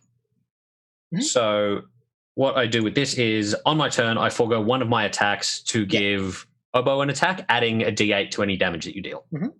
Okay. Sweet. So what I'm going to do is, because you've come up with this this crazy double team play here. You have 2 attacks at this level, yeah? What I'm going to say is the way this works is you'll use one of your attacks for Commander Strike to be like a weird, like spinning turtle attack maneuver. Auto attack. And you will use your second attack to make the throw. We will give the throw the stats of like a rock, which is like a rock when a giant or a great ape throws it, which is 4d10 if you can successfully fling it. So you have advantage because Obo was helping you. Obo can only make his attack if you make your attack. Okay. So is this the same as just a thrown attack for me? Yes, so a thrown attack. Strength plus proficiency? Yes. Okay. Actually, just strength. I unfortunately do not believe you are proficient in Obo. But you have advantage. So strength at advantage. First one? Could have picked Obo as a musical instrument. Is a 19. That actually is. Just roll for crit. Roll for crit. You might crit. Boo, Sean. I do not crit, but a 19 is 19 enough. Definitely hits. You throw Obo. Roll 4d10, and Obo, roll your attack, and you get to add a d8. Okay, so damage on that is Yep. quite big, 15 and 24. Ooh. Alrighty. 24 apply damage. And then Obo, you get to make your attack and then D8 to the damage, right? I do. However, I've rolled a natural one. However, I do have my advantage on a D20. Yes, you do. The donation. So that is a. It's fortuitous. And then I get a +8 on that. Ooh, it's really, really bad. Okay, so I got a 10 on the attack. Oh, unfortunately, not quite enough. Very unfortunate. You throw Obo. It sends him slightly. It sends it like he makes impact, but not quite enough to properly hit the Yeti. And as the Yeti is like hit with like that, the force of Tortle coming at him. Duvessa, you who are standing like right back there. Just like this large thing looks like it's about to fall on you, but doesn't quite happen. You see like a flash of your life before your eyes. Oh no, wait, is that your life or is it a wild magic surge? Attempting to, make things interesting. Really? No. I'm gonna roll it again just because we have already had that. That's not fun.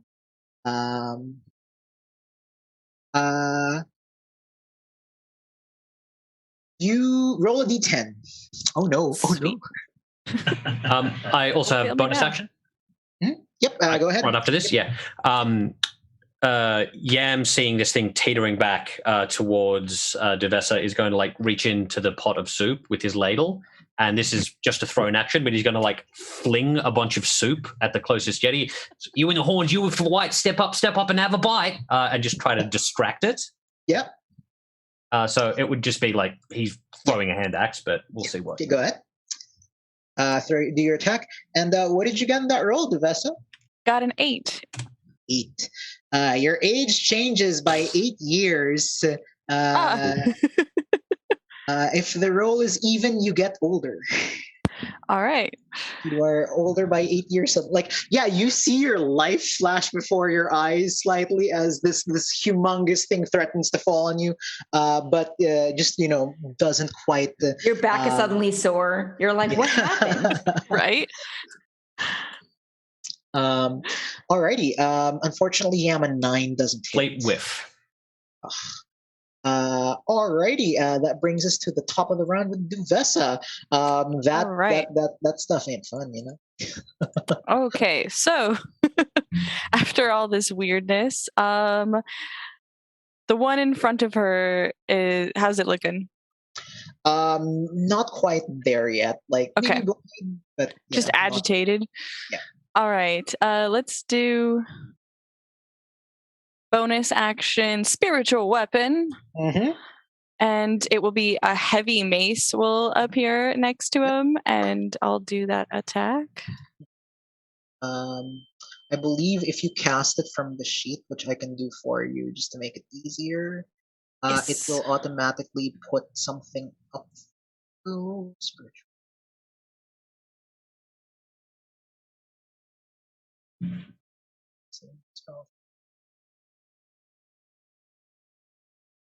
Oh, it doesn't put the thing. Oops, sorry, my bad.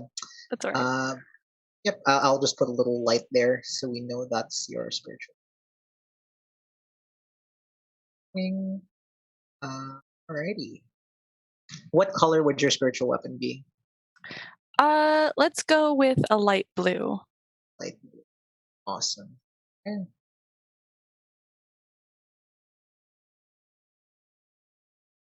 Okay, there you should see like a little glowy light effect happening beside you now. Perfect. Sweet. And then as an actual action, probably just another whip attack. Sweet. So a 15 will hit. And then you get to make your whip attack. Sweet. I'll just roll real dice for that. I don't think this hits. 9 plus 4 for 13. 14 will hit, actually. 13. 13 will hit still. Oh, Its DC is 12. awesome. Let's see. And Green Flame Blade is just the one turn, I think. So It's a cantrip, so you can. But yeah. well, I already. Can I cast a second spell after? Oh, okay. All right, then I will. Sweet. Green Flame Blade again. So a D8 with that, which is good because that was not so great. Plus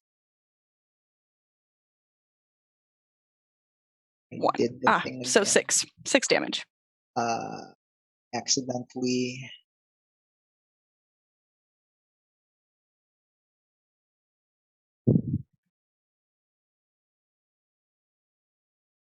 -6. Alrighty. It's looking bad, but not quite there yet. This brings us now to anything else, Devessa? Nope, that'll be it. Cool. This brings us now to Spec. 2 questions. Is this the Yeti that gave the stink eye? The one that gave the stink eye is the one by Klappa. Okay, got it. And then is Klappa still on the other one? Yes. Okay. Reason I can't see. You can zoom out with the scroll wheel if that helps, or is it's way a out vision there. thing? Hello. Got it. Okay. How is Klappa looking anyway? Klappa's looking fine. Yeah, is Klappa handling it okay? Yeah. Okay, so Klappa's not clapping, if that helps add That's context. great. Yeah, that actually, makes a lot of sense. So I'm going to leave Klappa over there. Klappa looks just fine. However, Klappa did give me an idea, and that is these Yetis just need hugs. That's really what's going on. So I'm going to grow my spectral arms using a key point. And basically what these look like are big, goopy, like they're dripping with slime arms. And like, where'd they get all this dirt and muck on them? I don't know, but they're there. So they sprout, and I run over. I'm going to run over to this buddy. I'm going to give him a big hug with my goopy arms. I will still jump onto his back and give him like a double hug. But with my spectral arms, as I jump up, I would like to like pat him on the back in a very aggressive manner. Which, like when you're trying to burp a baby. Yes, although it is gonna feel like a very aggressive, like pound on the back. So I'm gonna use an unarmed strike, and then I'm going to use a flurry of blows. Go right ahead. Forcibly calming him down. Exactly. For his own good. There. So this is the first unarmed strike. Boop. No, hello. 13 hits. Oh, really? No, wait. Yeah. Okay, I'm just gonna roll. Yeah. I'm gonna roll the others as well. So that would just be 2d6s.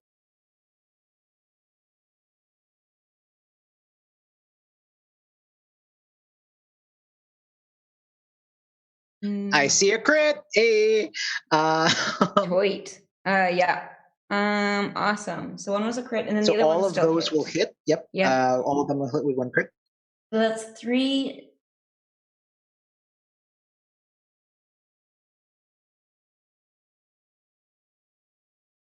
And 1 crit is, remind me, that's roll the dice twice. Yeah, that's right. Thank you. But I only add the modifier once, correct? Yes. Got it.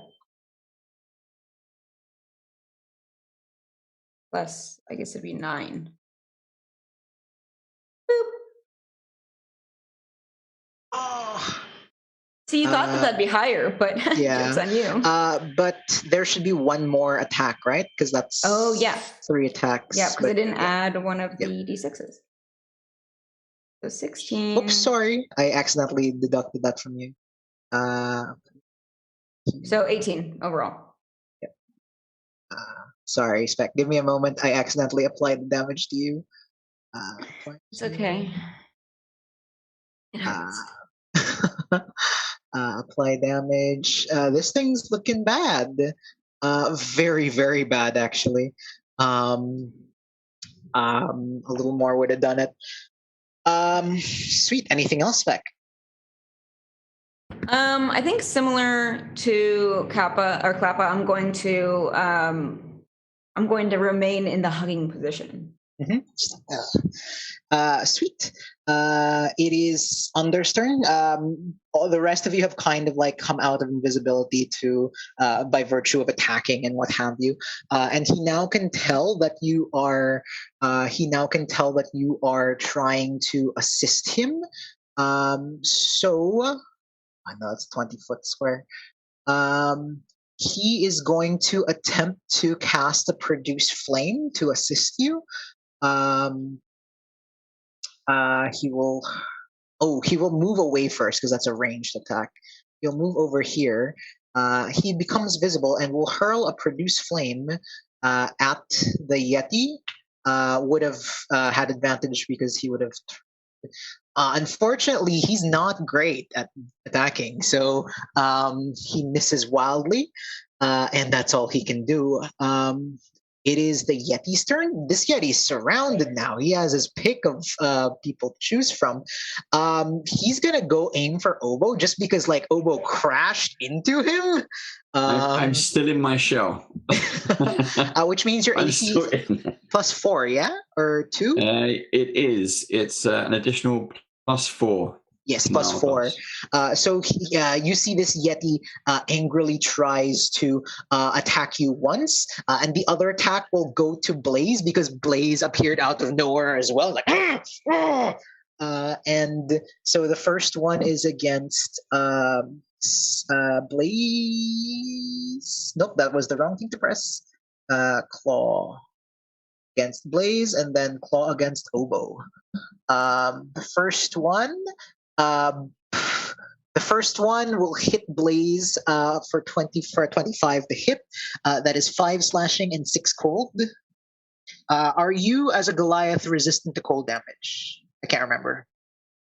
Yep. Yes. So that is only 3 cold. So that's 5 slashing and 3 cold damage.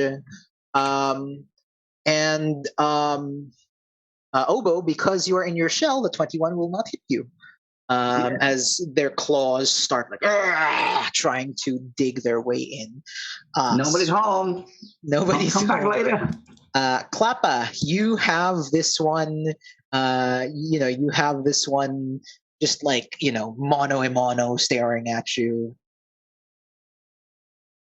Yeah, we're gonna. I go before this one in initiative, so it should be advantage. See. Do the advantage 1 second. Don't you only get advantage if it's on the first turn? If this is from assassin? Is this the assassin one or is this something else? Sorry. It's the assassin one, yeah.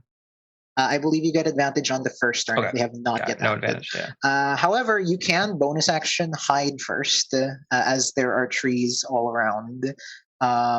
You can move beside the rock and hide behind it, thus possibly hiding you and giving you that advantage. It's not a bad idea. I mean, this guy's looking bad. One more good hit, and you probably don't have to worry about his turn. Yeah, let's go with the stealth check first, so the hide. All right, I'm gonna try to hide in plain sight right in front of him. Stuck beside the rock, just like bury yourself in snow.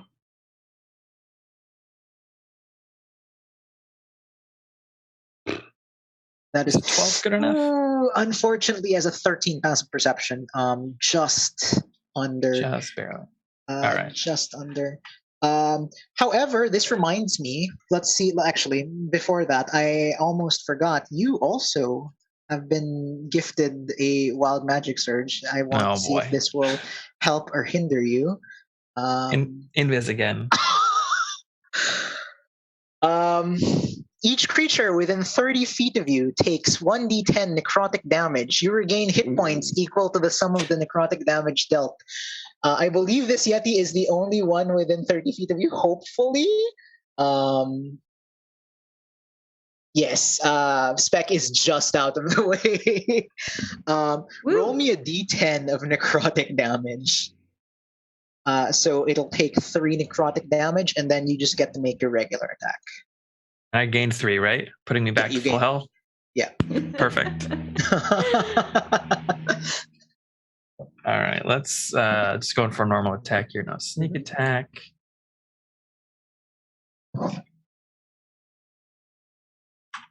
Does a... Nope, that doesn't hit. A 9 does not hit, unfortunately. Oh no. Yikes. I mean, chat, if any of you wanted to give reroll to Klappa, now would be the time. But, is Klappa clapping right now? Well, he's fine, technically. It's just Klappa just got healed to full by this surge of necrotic wild magic that just sapped the life force of this Yeti directly into him. Klappa's feeling fine. There's no clapping There's no right clapping going on. Yeah. But yeah, so at this point in time, that's your action, bonus action. The Yeti will then go, it feels like this necrotic energy leaving it and giving you health for some reason. So you get the multi-attack on you, both attacks against you. That is 13 and 14, both of which miss. Man, these Yetis aren't doing great. Maybe they should retreat. Obo, it is your turn. Okay, I will jump out of my shell and hit him with a quarterstaff attack. Yep. Just bonk him on the head. Yep. Or try to. I imagine it's like those cartoon turtles where it's like you jump up out of your shell. Let's see if this works.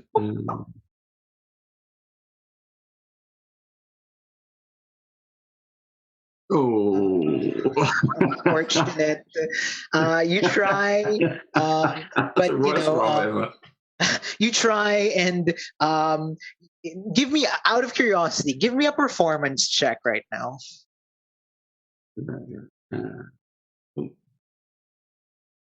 Nope. Nope.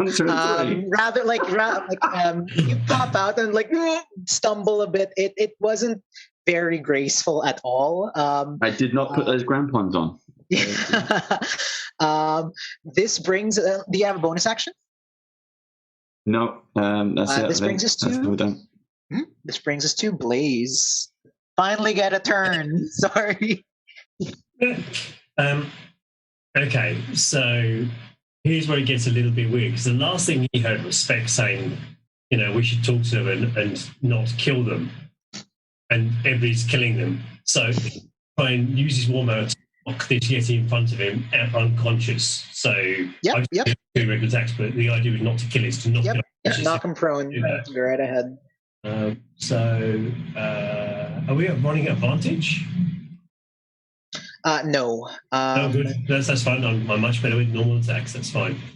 Attack. That's a natural 1. Yeah. it was Obo's popping out. It's just freaked the place, right? He's right beside you. Like, what the hell is going on? And then he attacks again with his second attack. Mm-hmm. Wow. Literally, Obo has really just freaked Blaze out. He's just literally like, what? I don't understand what you're doing. Why are you dancing? Like, you're like, actually, what is this? Unfortunate. Any bonus actions, please? Look slightly perturbed by all of this, but just stand there ready to be beaten. No, I'm good. Cool. Yam. Yam with ladle still in hand is going to pull out his cleaver in his other hand. First, step up next to this Yeti. Mm-hmm. Let's turn off the ruler and make his first attack against that. Yep. Going back to a rolling. Mm-hmm. 6. Is it That 15? hits. Yep. Excellent. And that is 6 damage. 6 points of damage. Apply damage. And wouldn't you know, it only takes 3 of that damage because that's all you needed. It is dead. Nice. Yeah. So, all right, keep that one fresh because I'm coming back for its leg. Mm-hmm. The rest of his movement, he'll come out to here. His second attack, he will throw the ladle at this one. Yep.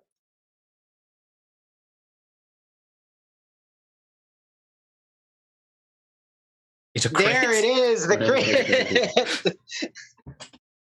crit. Which just bonks it on the head.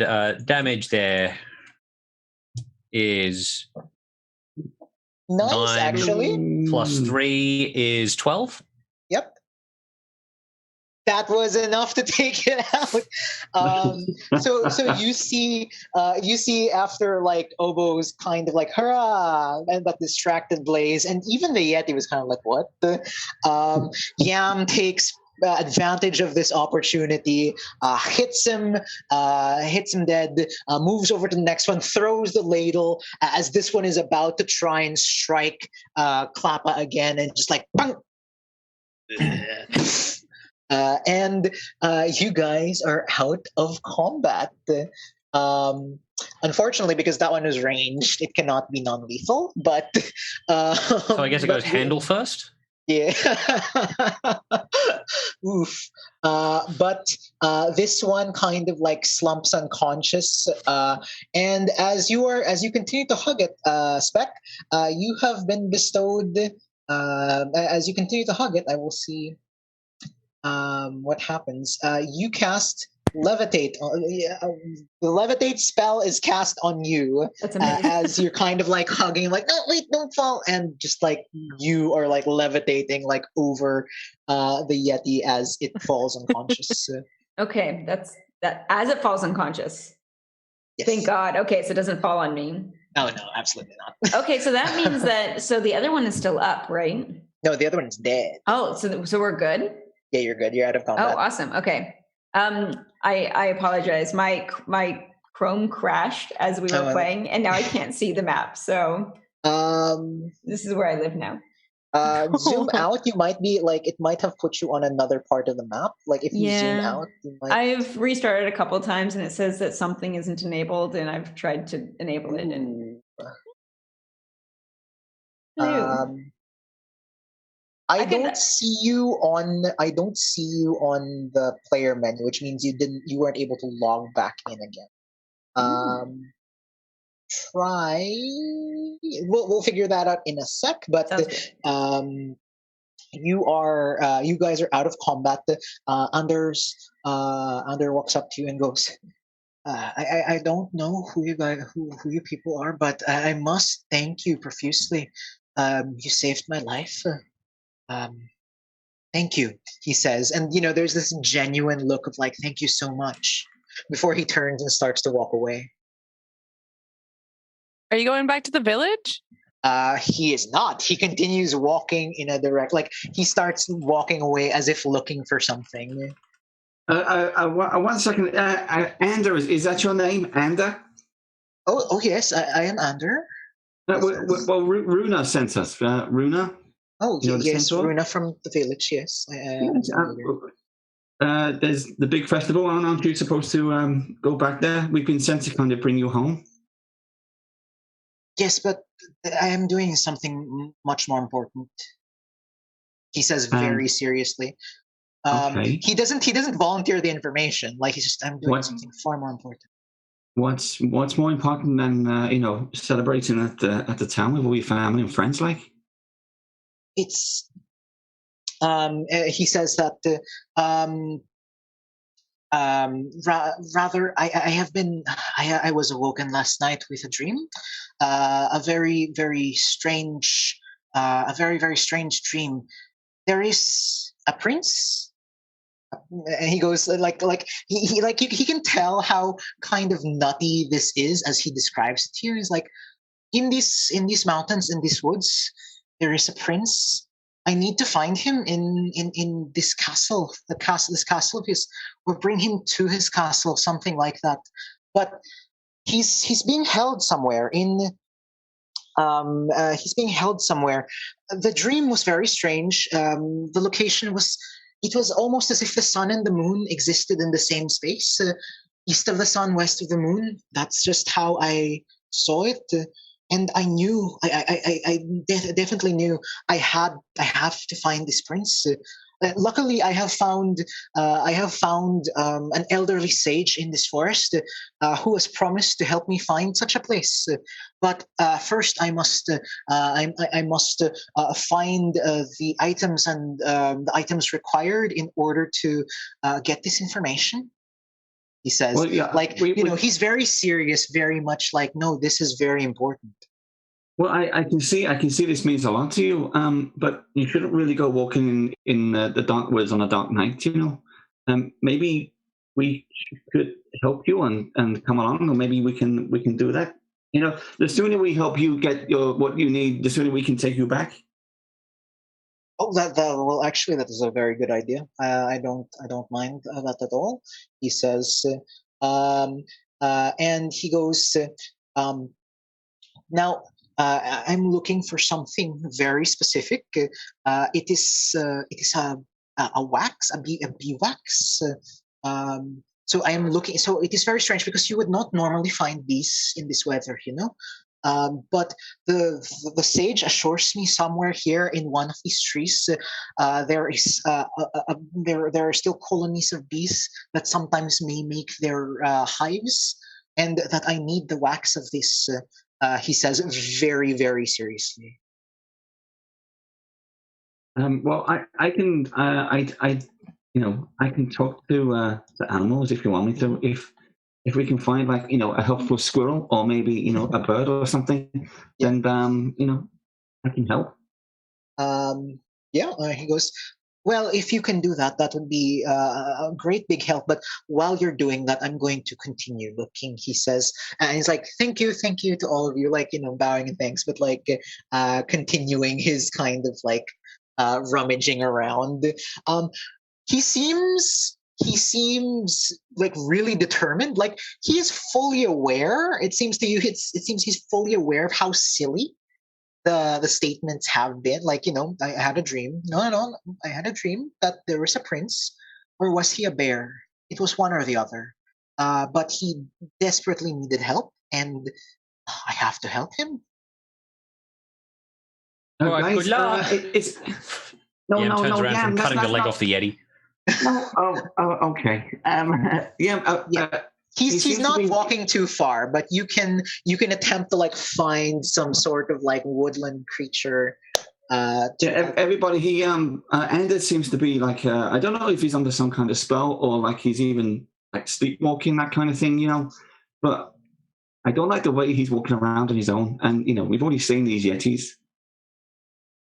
Is everybody okay coming and doing some more? We've got to find some. He's looking for some bee wax. Let's help him out. All right, but we're going to have to put this on ice. There's good meat on that bone. He overhears that, and he goes, there is a lake of ice right there, pointing up ahead to the east of you. As we're sort of trying to figure this out, have you still not managed to get in, Spec? Oh, no. I would have to restart my computer. And yeah, it's okay. I'll just theater of the mind it. So sorry. Alrighty. So he says there is a lake right there if you want.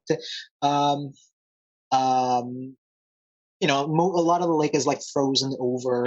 You can see. I think once Yam has taken meat off this, he can kind of pack it in snow and tarp and wrap it up and put it back on the sled. Yeah. And as you do so, Ogo, can I get your perception check to try and find woodland creatures? Nice. That was nearly a one. All right. I will roll the random woodland creatures twice, and you get to pick which of these animals you want to talk to. I will do an animal call out. All right. So you see in the distance a brown bear walking about, and you also see a little snowy hare. Who is this? Oh, like a okay. You said snowy hair, and I was imagining like just like a lock of piece hair. of hair Going with to inherit the whole winter. Bunny hair. Oh man. Turtle in the hair. Oh, hey, we could commission them to run your stand. Sorry. Yam. Still busy cutting the meat off the Yeti. I'm assuming you did this to the Yeti you didn't knock unconscious. What do you do with the one you did knock unconscious? Well, look, he's next if nobody's got a better use for him. Anyone? I mean, I kind of feel like it would there. So like there are two sides to this. There's it would be mean to leave him alive now that his friend is dead, but it would also be mean to kill him. Period. So like we should befriend him if we leave him alive. That's the only solution. Does anyone have the ability? Does anyone have like tongues or something? No. Well, we got two who just come out the eddies. Anyone? No, yeah. If we all stand and yell around it and growl, maybe it'll know that we come in peace. I would respectfully suggest that that's an appallingly bad idea. So what to do is try and rip your face off. Unfortunately, I don't really agree with you, but I'm going to put this beast out of its misery since we either tie it up and let it starve to death or be mauled by other animals, or we kill it now and, I don't know, Yam can make a soup out of it for the community. Right, and then all those people will be our friends. Oh yeah, that's a great idea. Sure. As long as you don't tell them where the meat comes from. Mystery meat, I like it. With that, Blaze just hefts the hammer in both hands and then tries to gracefully end the life of the poor Yeti. He's still quite confused on this whole let's talk to them and then let's knife them. Doesn't seem to make an awful lot of sense. And he's still keeping Obo odd looks for his weird shenanigans in the shell. Obo, so have you decided the bear or the hare? The bear's going to be. He might be too big, so we'll go with the hare because they're nice and fluffy, and that one the hare. Why not? Tortoise and the hare. You approach the little hare, and you approach it. It looks at you, kind of like. Its little nose touching. Hello, Bunny. Look, all I'm saying is that these would be great workers at the booth. You speak with it. Hello. Have you seen that man walking around? His name is Anders, and he's. I'm kind of tall, yeah. And you're kind of small. It don't worry about size. It doesn't matter. I'll come down to your level and I'll sit cross-legged. What we're trying to find... rabbit kind of like does the hind leg stand just to even be close to that. There you go. Did you want to shake paws? We can do that as well. There you go. We're trying to find some bee wax. Do you know anywhere we can find some bee wax? Can you show us and take us there? Like angry little insects that go beep, beep, beep, beep with their butts. No, that's it. Yeah, but we don't want to get stung. Just find us some bee wax. Is that okay? It's really difficult. Is there a bee nest?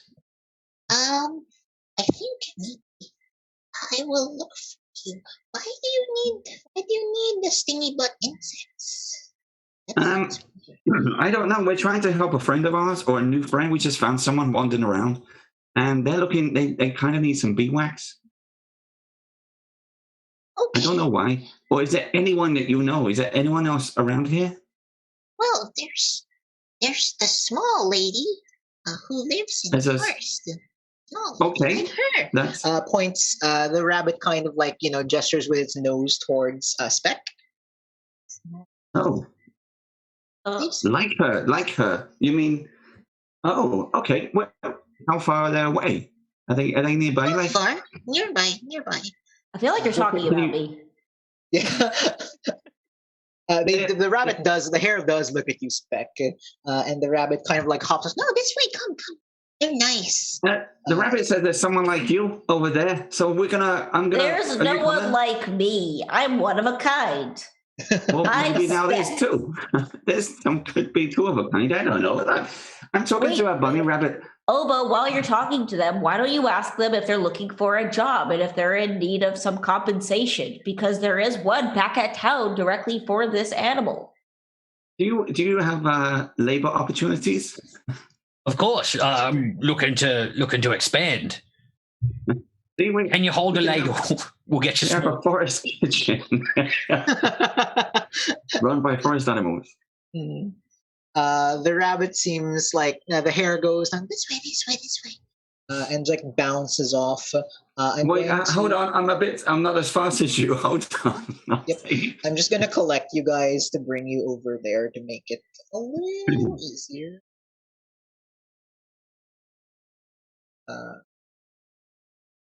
Oh wait, Anders doesn't go with you, but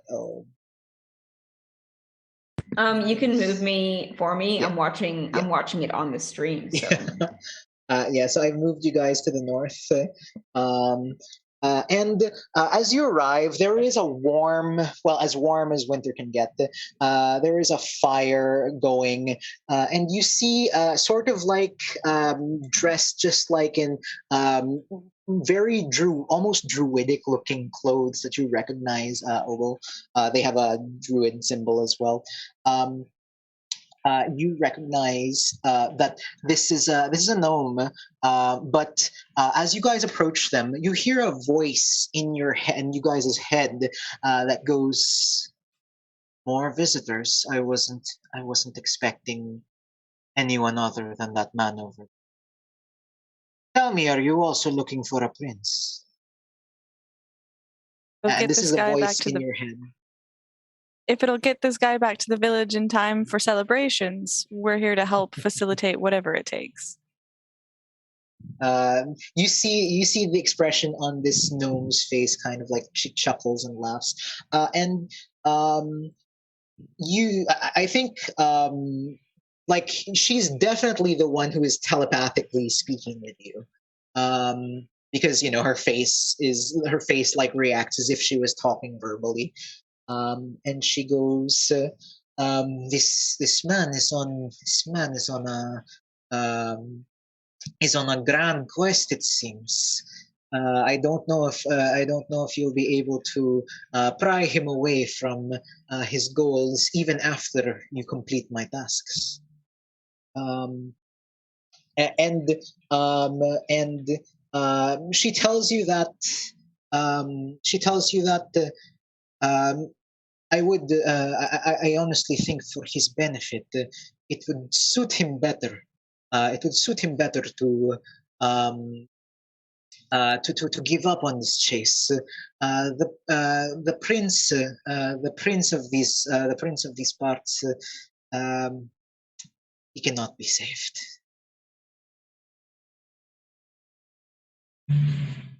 Why's that? Yeah, how do you know he can't be saved? Seems a bit melodramatic. The druid shakes her head and goes, long has he laid cursed by that which chains him, keeps him from his castle.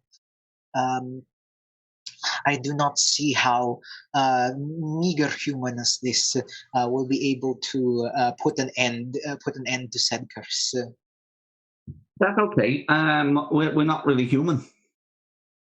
That is true, she says, looking at the lot of you. Perhaps perhaps with all of you, maybe you will fare better. And she looks at you, and can I get you guys to make me a group persuasion as a to see how much she might warm up to you guys. You seem to be earnest people who just want him to, want to get Anders on his way.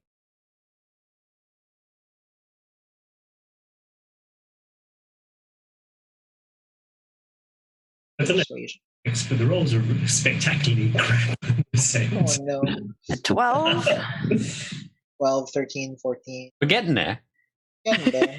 Oh!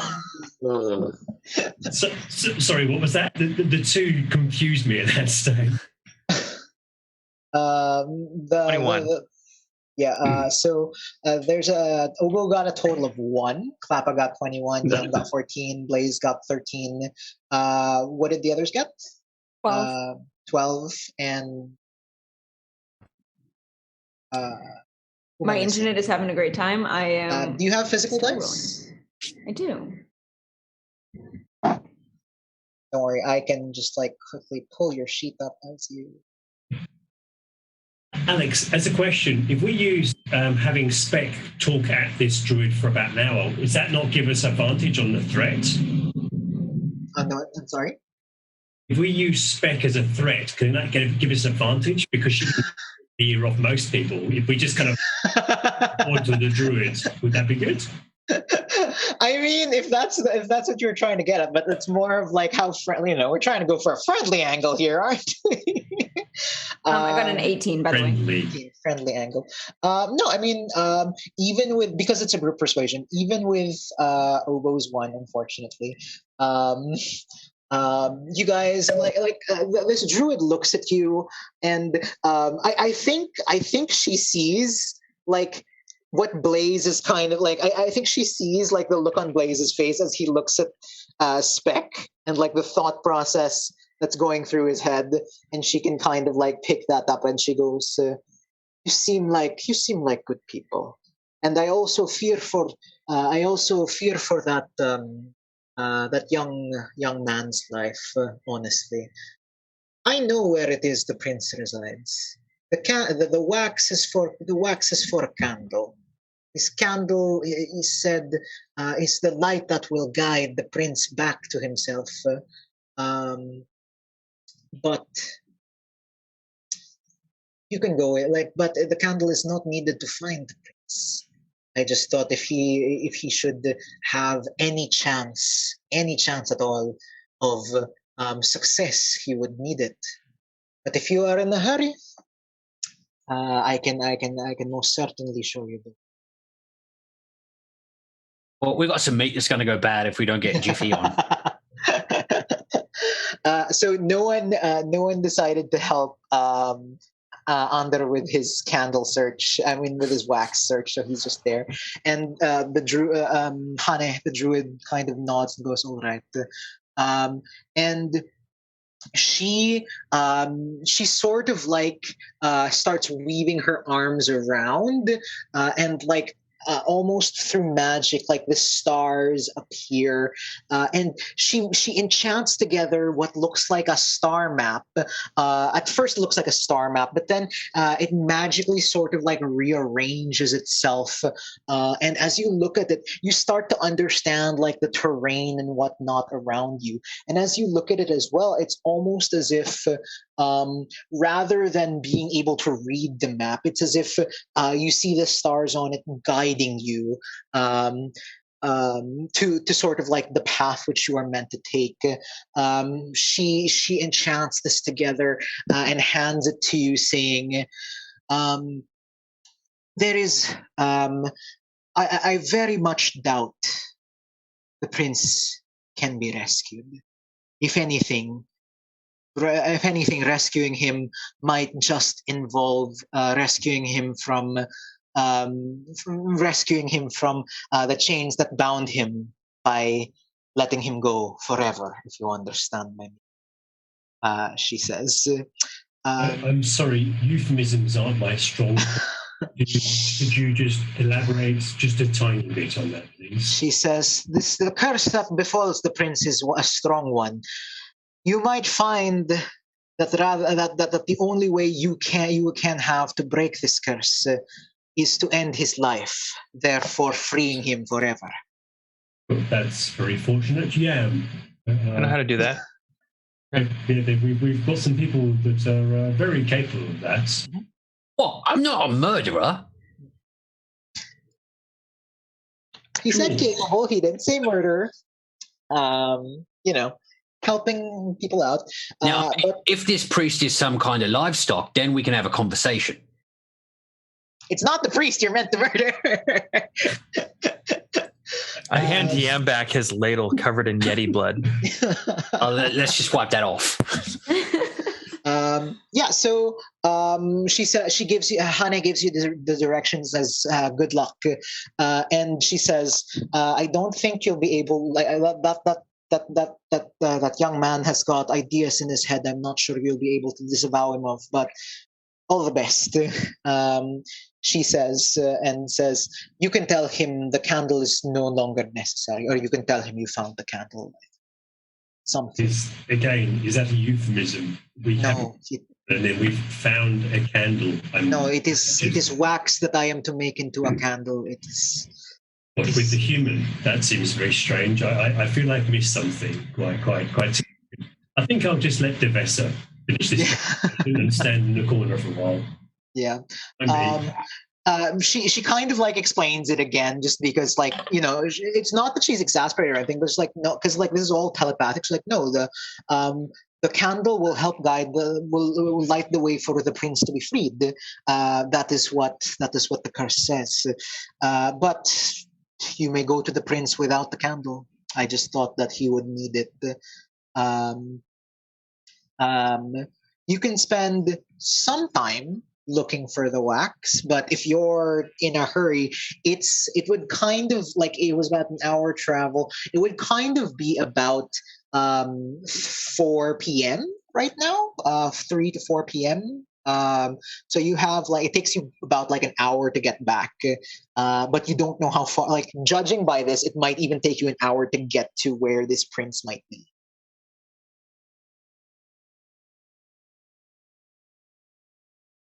Well, since we're here for an hour, we might as well get to know each other a little bit better, because we're like really good friends now. We're basically best friends. We had to fight something together. So did you want to help Andre with his searching, or did you want to just go? Yeah, of course we'll help. Why wouldn't we help? We're all out here, right? Yeah, we're here for an adventure. I think the idea was that you now know where the prince Ander is seeking is. So, his thing is that I have to rescue this prince that I don't even know anything about.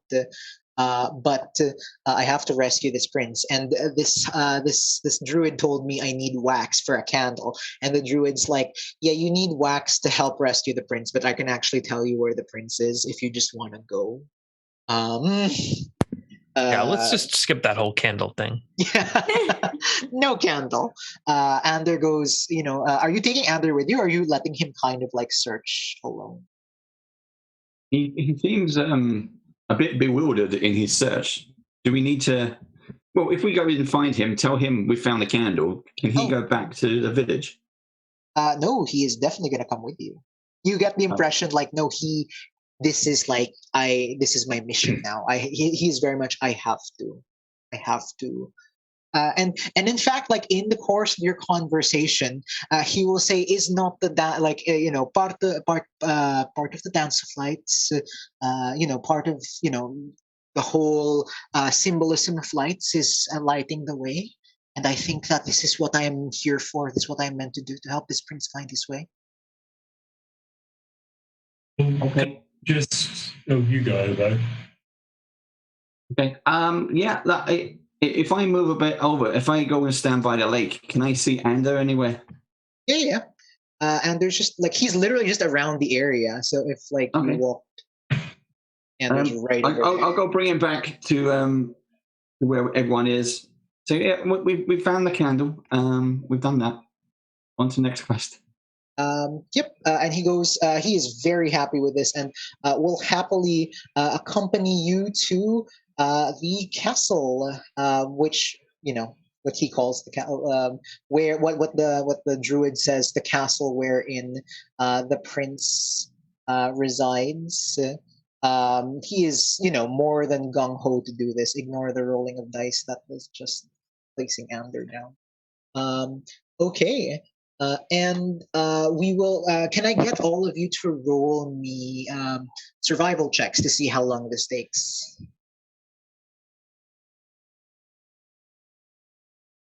18. Nice. 1. Ooh. 8. So You're distracted this by takes friendship. you. Yeah, friendship is very distracting. This takes you a little longer than it should, and I will roll a hazard now.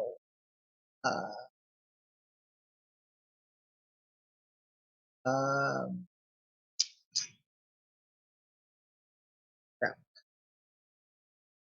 So 13.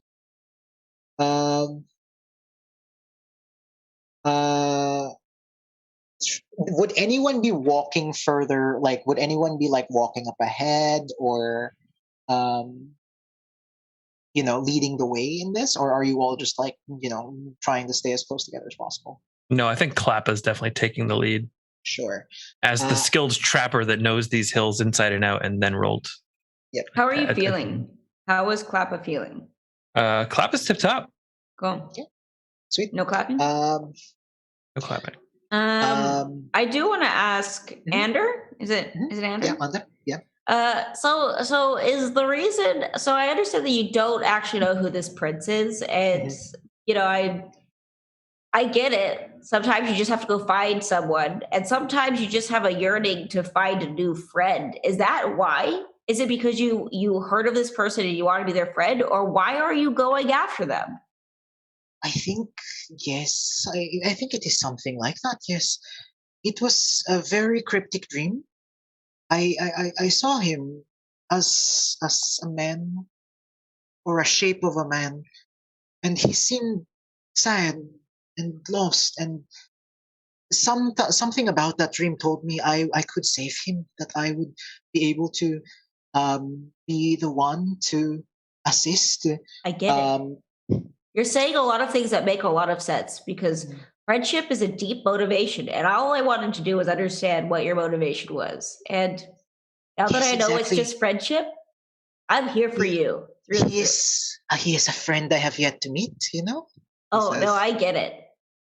That's really exciting. That's one of the most exciting phases of when you don't quite know someone and you have to get to know them still. Oh, like there is, as you're talking to Ander, like you think it's very much like almost fairy tale. I've not met him, but I know that I was meant to help him and stuff like that. And as you guys are traveling, Klappa, you are tracking up ahead, and unfortunately, the hazard I rolled was as you are further away from everyone else, you're trying your best to go about finding your way. When, alas, you fall for an old trapper snare that was just way too obscured, but you may roll a dexterity saving throw to attempt to, not get pulled up violently by this.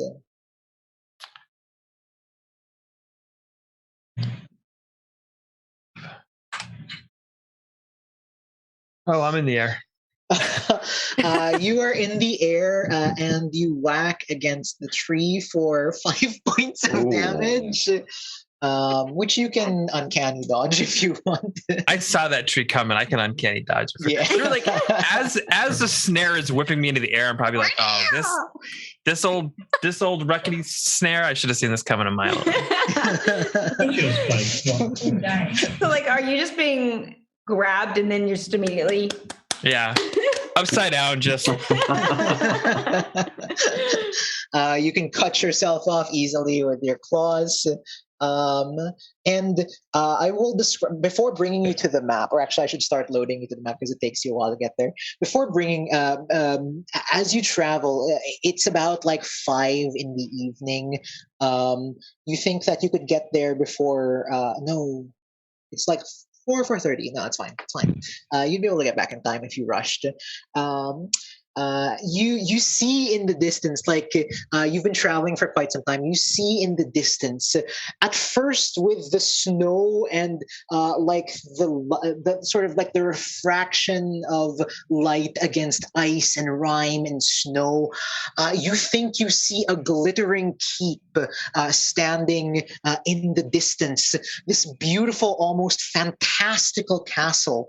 And Andor gets very excited, like that is probably it. That is probably the prince's castle. And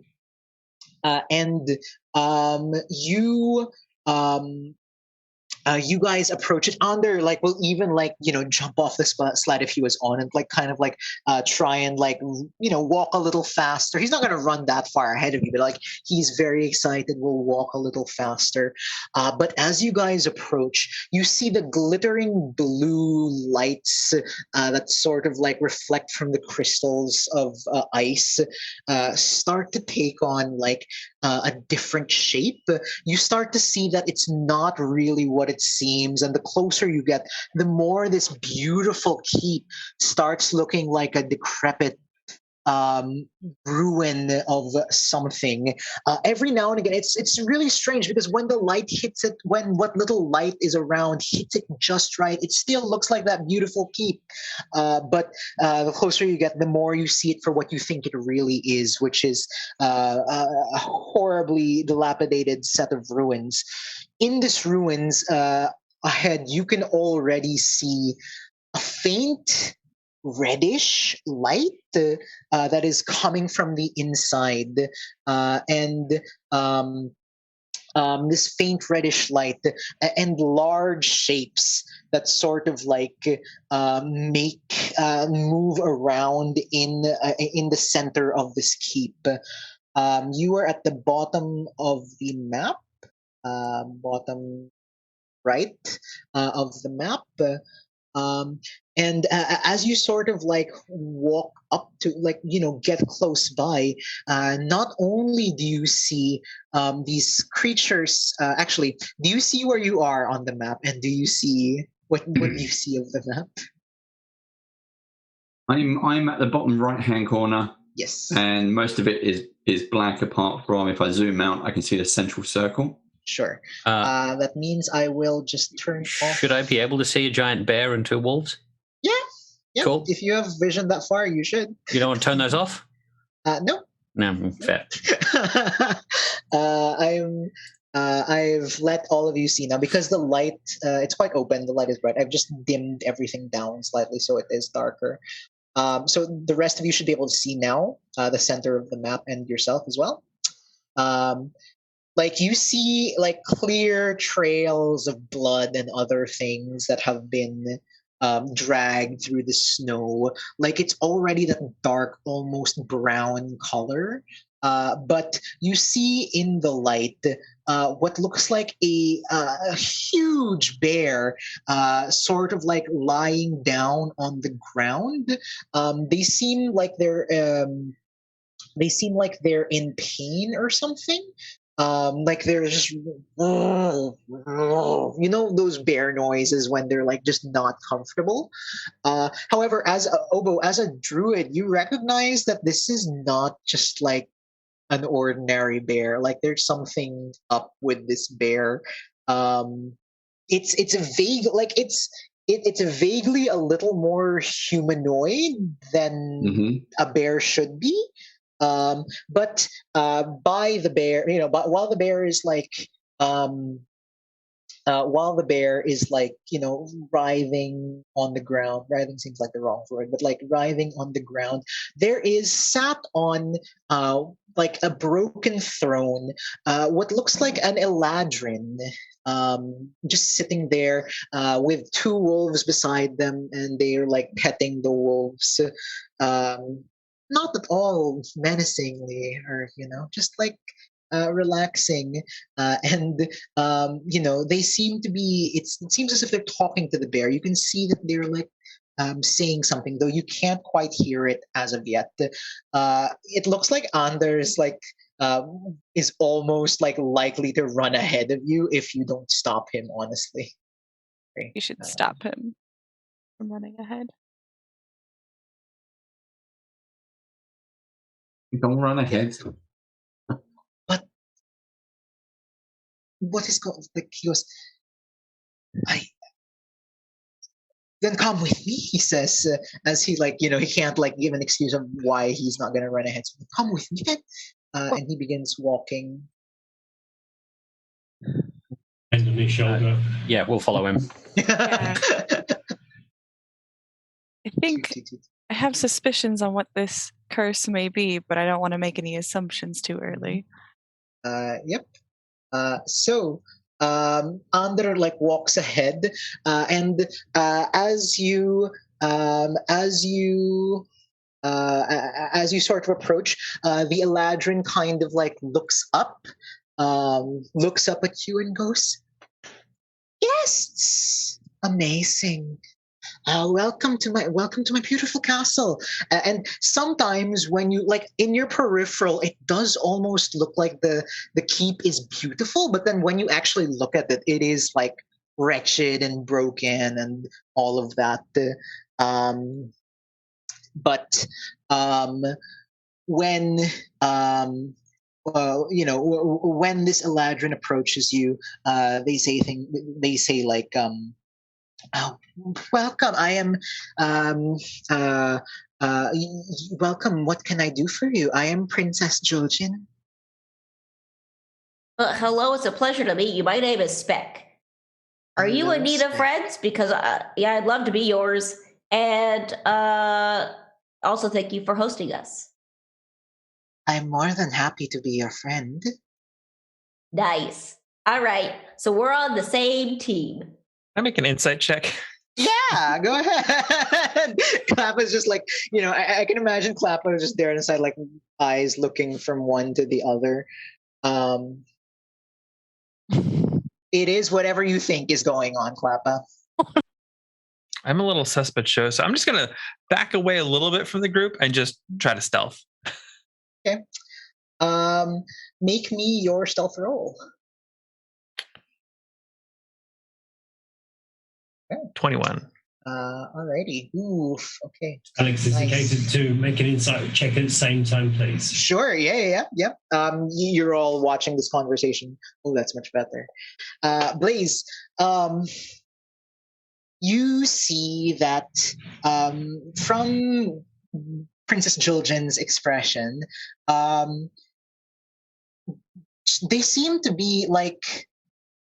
They don't seem to be interested in being like there is like, yeah, sure, I'll be your friend. That there's that kind of vibe you're getting from it, but rather that there is also what you notice from the wolves. The wolves give it away more.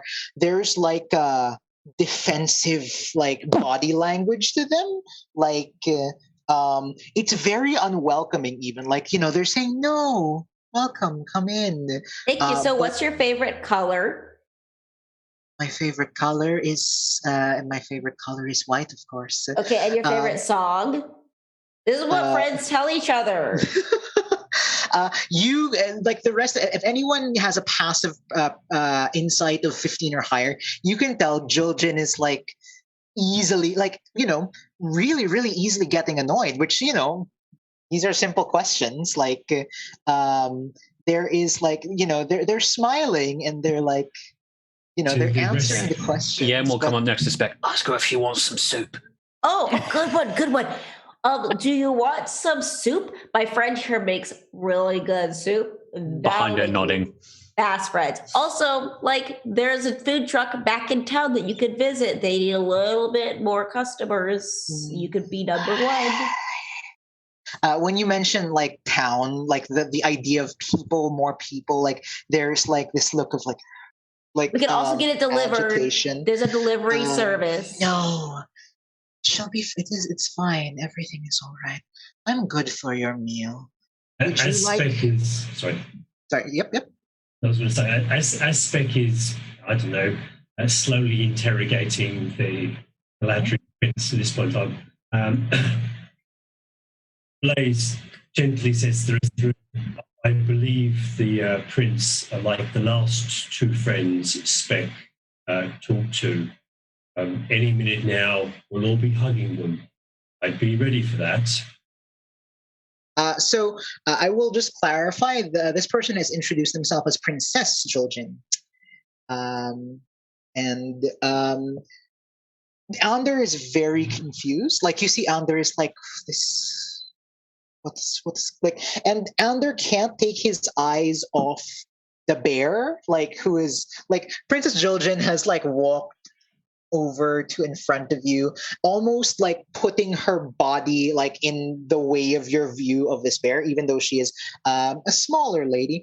Papa, were you particularly trying to sneak somewhere? No, or just like no. Just trying to anticipate what's coming. All right. So because some of you seem to already have these suspicions, can I get you guys to make me a history check? Oh, goody. Let's roll well. This is my Love to roll at -1. Solid 6. Roll the name. Still a 17. Nice. I have a +5 and I don't get to use it. Well, what was your total? 8. Oh. Clappa got a 4. Yeah. I've heard of princes. You've heard of princes. Yeah. This is like, there's something like something is striking you as odd here. You know, I mean, lots of things are striking you as odd, but like the name Joljin it's not Elven at all. Like, it's not Sylvan. It doesn't come across. I mean, like, you can't help but like, wait, this name sounds like, you know how you can sort of like trace, like, names sound like a language, yeah? This name sounds like giant, troll, ogre, like one of those sub languages of giant. Yeah, I was like, Jordan, that's an interesting name you've got there. It's, very pretty, really lovely. You see, she like her her body's like, yes, it's quite a lovely name, isn't it? Like, there's like, it doesn't take like even with a low passive insight, you can tell like she's like menacingly moved to look at you. At this point. Like, yes, what of it?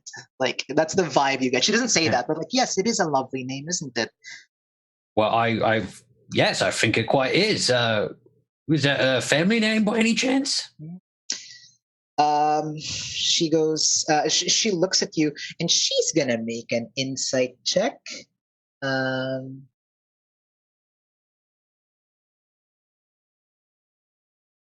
No, okay. She seems very like, no. You know what? I wouldn't know. I've lived alone in this castle with only my wolves to keep me company for so long. I don't recall. Well, lucky Spec came along. Yeah, that must have been a very lonely experience. Do you want to talk about it more? I really wouldn't, she says. But you didn't mention your bear friend. Yeah. You point to the bear friend and goes, he's not a friend. Never mind him. I would like to move forward like 30 or so feet, like kind of closer, and ask, well, it seems like there's a story, and I love a good story. Yeah. Are you sure you don't want to tell us why he's such a jerk? How he has wronged you, so wrongfully wronged you? I sit down like crisscross as a applesauce, Twilight and I'm like, cleric. Yep. As a Twilight cleric, can you make me a Arcana check? Yes. Oh. I almost want to use the digital dice because mine have not been rolling. I mean, you can. I'm going to. How do I do on that? your sheet? On your sheet, just go to the skill and just click the skill name under attributes. Okay. That would be Arcana, right? Yep, Arcana. Wow, I rolled an 8 there too. Never mind. Yep. That's weird. It did not show up for me. But anyway. I clicked the one on my D&D Beyond. Right. No, it's all good.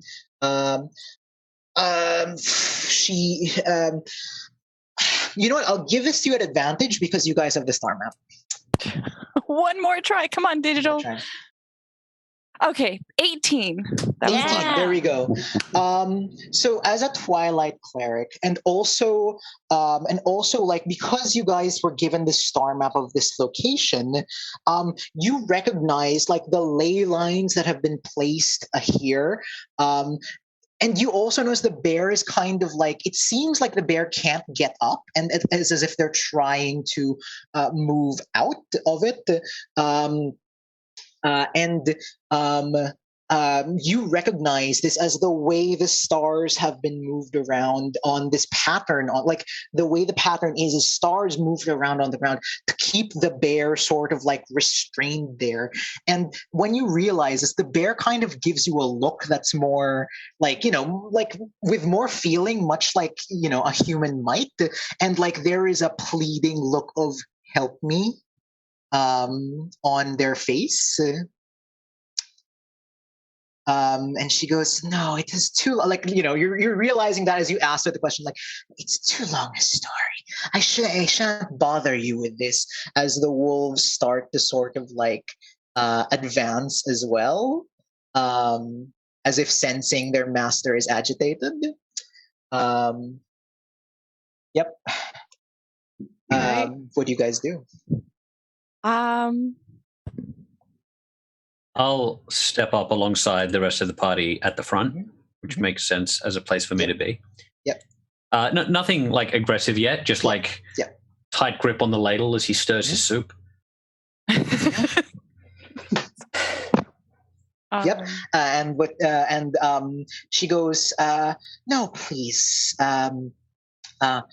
You must be tired. I can show you to. I have rooms for you to stay in, she says, as if trying to like usher you to another part of the keep. The wolves are definitely standing in the way right now as well. Klappa makes a fairly simple series of hand gestures that I hope the party can understand silently, which is pointing at the Eladrin lady and then making stabby motions. At that, can I cast Fairy Fire first level to highlight her and whatever the closest wolf is? Okay. I think 20 feet is not that far, right? Yes, it isn't. So we also have 10 minutes to go. Make me, all of you, make me religion or arcana checks right now. Nice. 16. 12. 9. 7.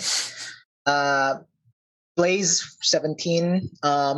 Blaze, with your 17, you think, looking at this bear is not hurt. They're fine. They're a big, strong, burly bear. They are just restrained here. You think that unrestraining the bear is perhaps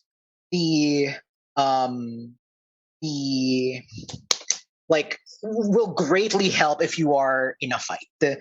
But I will say you cast your fairy fire, and I'm just going to thematically have the fairy fire light her up.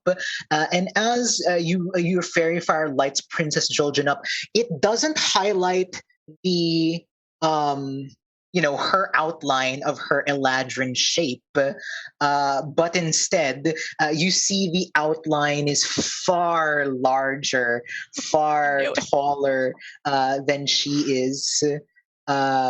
As you see the shape of what appears to be a troll in her place, like superimposed over her. Instead of fighting them, could we use that fire as a means to escape with the bear? Like a distraction? You may attempt to do so, however, the bear is still restrained. And with the 17, you think, with the 17, Blaze, you think that using the star map you were provided, you could potentially, maybe with like a piece of chalk or something to write with, rearrange this to free the bear. However, this would need to be 3 successful Arcana checks. Multiple people can try this. 10, 15, 10, 13, 15 success. Or actually, let's just make it flat. 13 for all 3 checks. But we will roll an initiative just to get things going, just to give an order for things. You can attempt to attack to distract people to let other people along the way, but know that we are going to expedite actual combat into being let's just help the bear, because.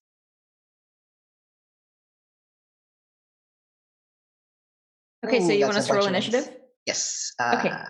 I just got a 20, nice. Modified 20. I got a nat 20, so it's a 28. Hang on, modified. Pretty good. I mean, it's pretty good. It's all right.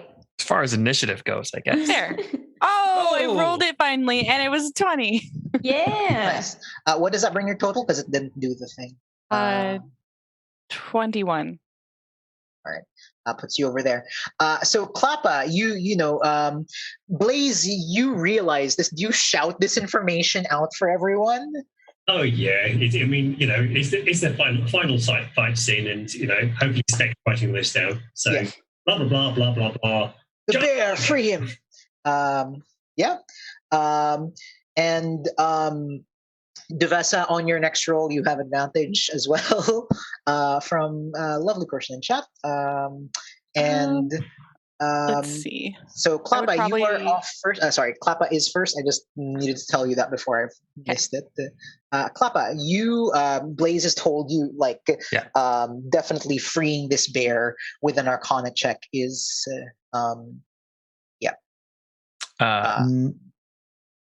but you have to be by it. That's the thing. Yeah. Klappa knows his role, and that is not messing around with star charts. Very uninterested in drawing things.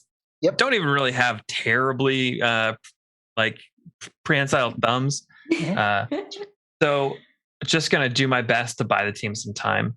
Roll me if your means we won't roll attacks and whatnot because it's gonna take too long, but if you are attempting to distract them, you can roll me either a performance or a persuasion check, and while Klappa is doing that, Spec, what do you want to do? Okay, so you could have been closer. Probably would have been closer. I think my best bet would be to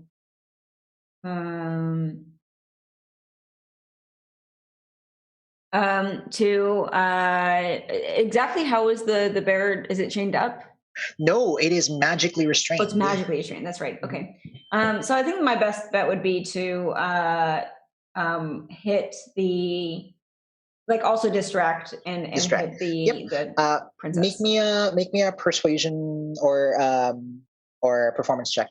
Devesa, what about you? I'm not particularly great at. Yeah, what's up?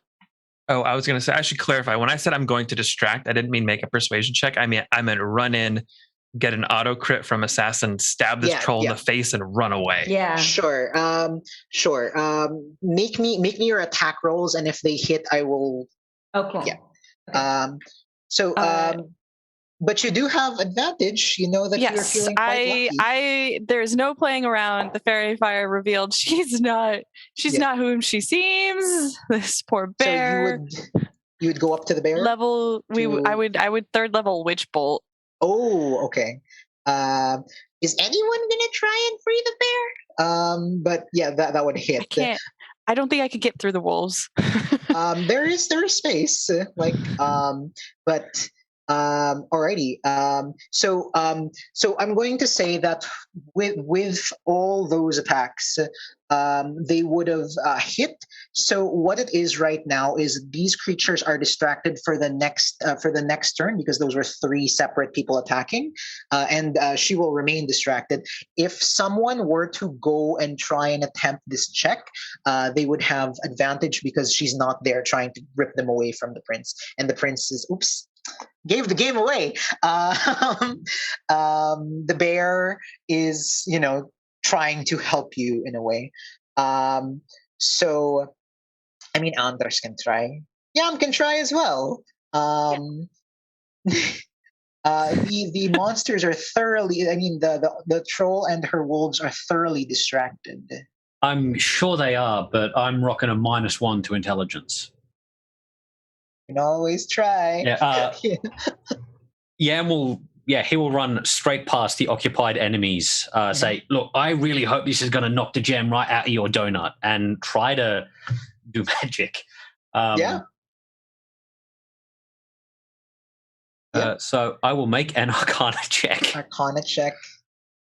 You have advantage because the creatures are distracted. Okay, well, that's an 11 or a 9. So Oof, okay. Cool.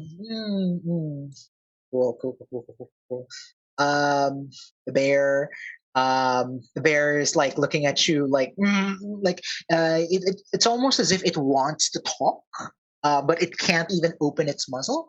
Ander is going to attempt to run past as well to make a similar check. That is an intelligence check. In the spirit of expediting this, can I action surge and try again? Yes, you may. Yes, I would love that.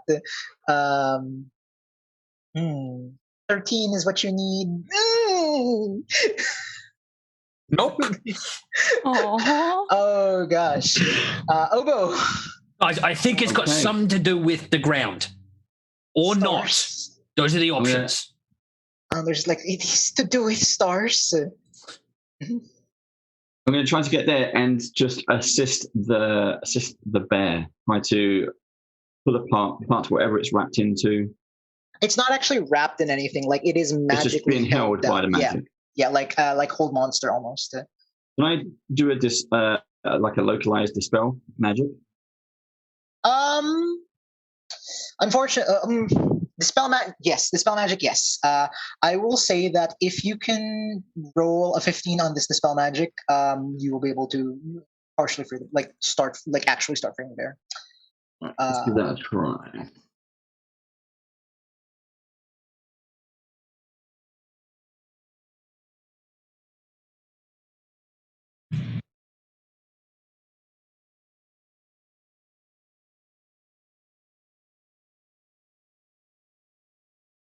What? Is that come through? It didn't roll, unfortunately. So,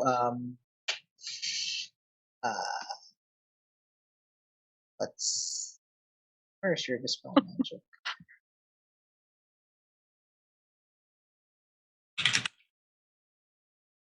I think you'd have to roll it, because 20 spells. The spell is what level? It's 3rd level.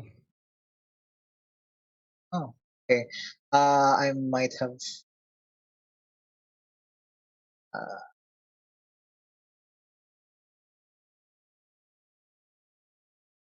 Okay, just roll a d20 plus your wisdom, because you're a druid, or just like click your wisdom and actually just roll that your wisdom ability check. I don't know what that did. That's 1d100. That was me attempting to roll. Ignore that. Yep. on your character sheet, there we go. Another one's come on. Everything is. There we go. Yes. 17. You help this bear out, and although it doesn't like you dispel it, you attempt to localize the dispel magic where this bear is, where this bear is, and as you do so, it is enough for this bear to like pull free, like it shakes its leg free, and you see Juljan turn around and go, "No, my love, no, stay. I just wanted you to stay with me," she says, and the bear kind of like stands up on its hind legs and lets out like a tremendous roar. You see the wolves kind of like shake in place, and they look quite fearful. And the bear, like towering over you, says, "No more, Juljan. You will remove this curse from me." And it looks like the bear is about to move up to attack. And Juljan looks at the rest of you, like her face full of anger. Now kind of like you're actually like seeing the troll emerge out of the thing, like emerge out of the illusion beyond like the Eladrin's shape. And she goes, You did this. You ruined what we had. I will get my revenge on you. We will be together again, my love, in just you wait. And with like a flurry of magic, you see that she turns into her troll shape before like ice, a whirlwind of ice and frost like engulfs her, and she disappears where she stands in a big of snow and ice. And the wolves kind of look around fearful, and this bear walks up like almost kind of like scared, like almost threatening, but then he's like, "Who are you? What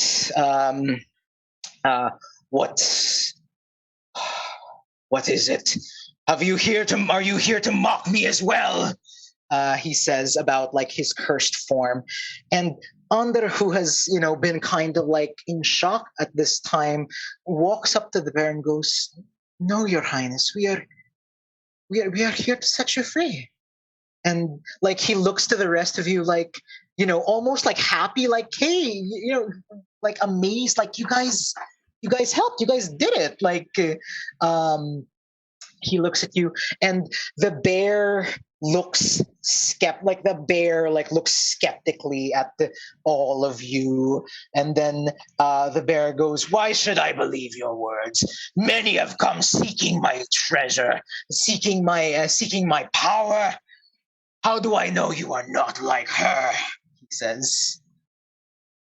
Beck just wants a hug, and then we can go again. We're literally here for the lights. Really, look at the notes in the book, and if you think we're not. It's true. I really do just want a hug. It's true. Make me a persuasion check, Spec, with assistance from Blaze. Yeah. That is a 14. 14. So like,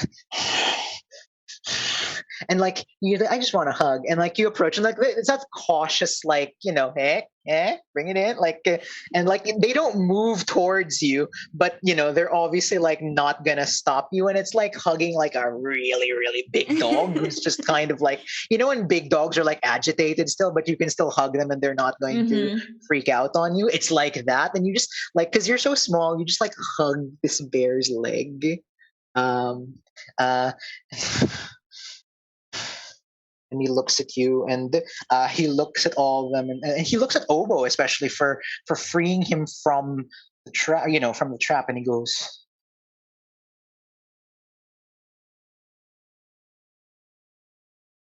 "Thank you," as if he had trouble saying those words. That's all right, man. High five, yeah.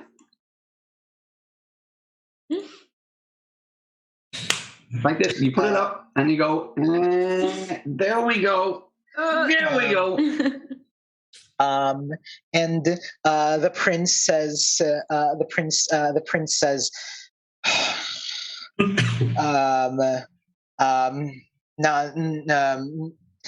now, now that I've been freed, I must return to searching for my castle. He says, and Anders is like, is this not your castle? And goes, and the prince explains, no, this is where that wretched troll had entrapped me in. If I find my castle, perhaps I can be free of this form. And he begins to walk away, like bear, like starts with a walk, but then moves on to like a bear trot. And Anders looks at the bear, looks at you, and goes, I must go and help him. Oh, it's about okay. Bye. Like he says, I'm sorry and thank you so much, but I think my place is here with him to assist him. I think that is what I'm meant to do. Your place is here, and our place is back in town with the soup truck. Before you go, have you got any notes on what we need to do at the festival? Because it will be really appreciated. Of course. He says, and he like gives you like his full component, like he gives you his component pouch, because he's a spellcaster and stuff like that. And he tells you, you may give this to Runa. She often doesn't have faith in herself, but she could, a blessing from her alone. She's also blessed by Shanti. A blessing from her would already be suffice, he says. And he kind of like smiles at you and says, he smiles at all of you, saying that I don't think I need this anymore. But here, please take this as well. He says, and he gives you the little brooch he wears, and it is a brooch of shielding. He goes, he says, somehow I think I will be all right now, like as if he knows, like, this very tsundere bear will keep him safe. He hands this to you and says, tell the village I'm sorry, but I think this is where the gods have meant for me to be. He smiles, and as the bear is leaving, kind of like looks back and goes, this keep is yours to do as you please now, he says. And looking around, although most of it is in ruin, there is still some stuff you could probably like pawn for gold and gems and stuff, because a princess needed a tiara, needed a scepter, and there's a bunch of ratty stuff there, but it's kind of like mishmashed together, and you find like what look like a couple of scepters and crowns that are obviously not well made, but would fetch for some money. But yes, you say farewell, and as they bid you goodbye, and like Andres is, he seems so grateful for your help. As he says goodbye, there is one last wild magic surge that erupts from everywhere. I'm going to roll a d6.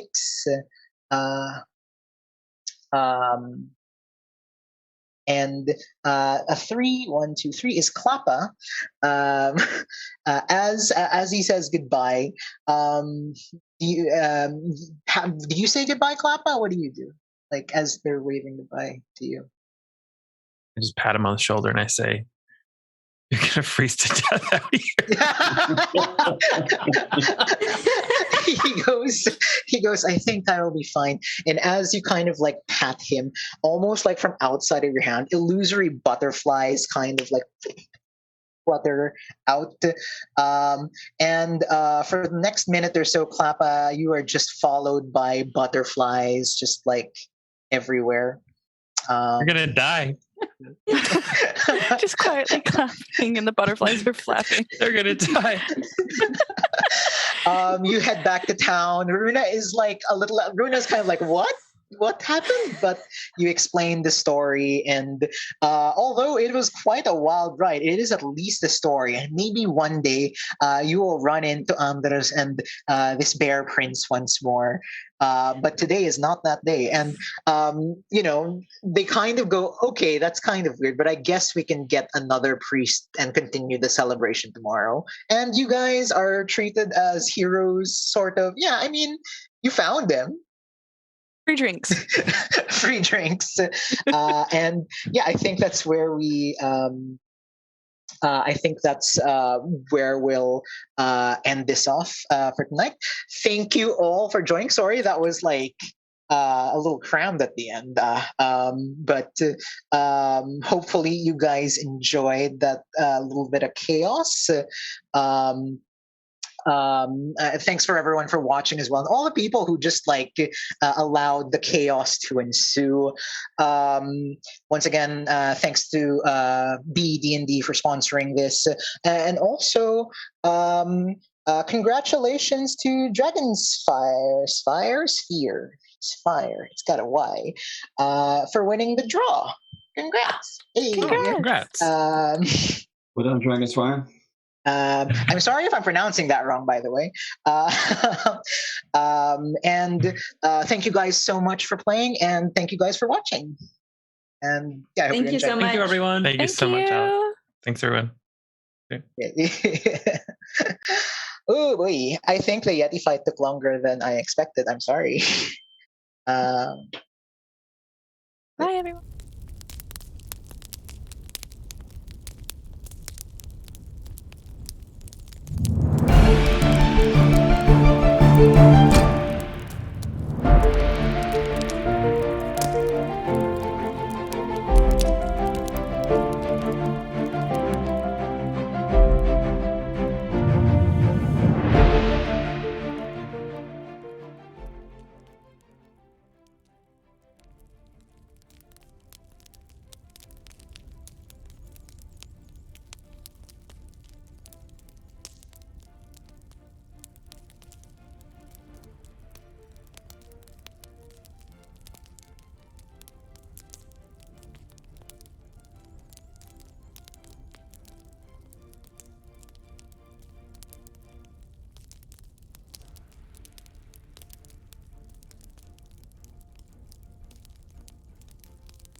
Bye.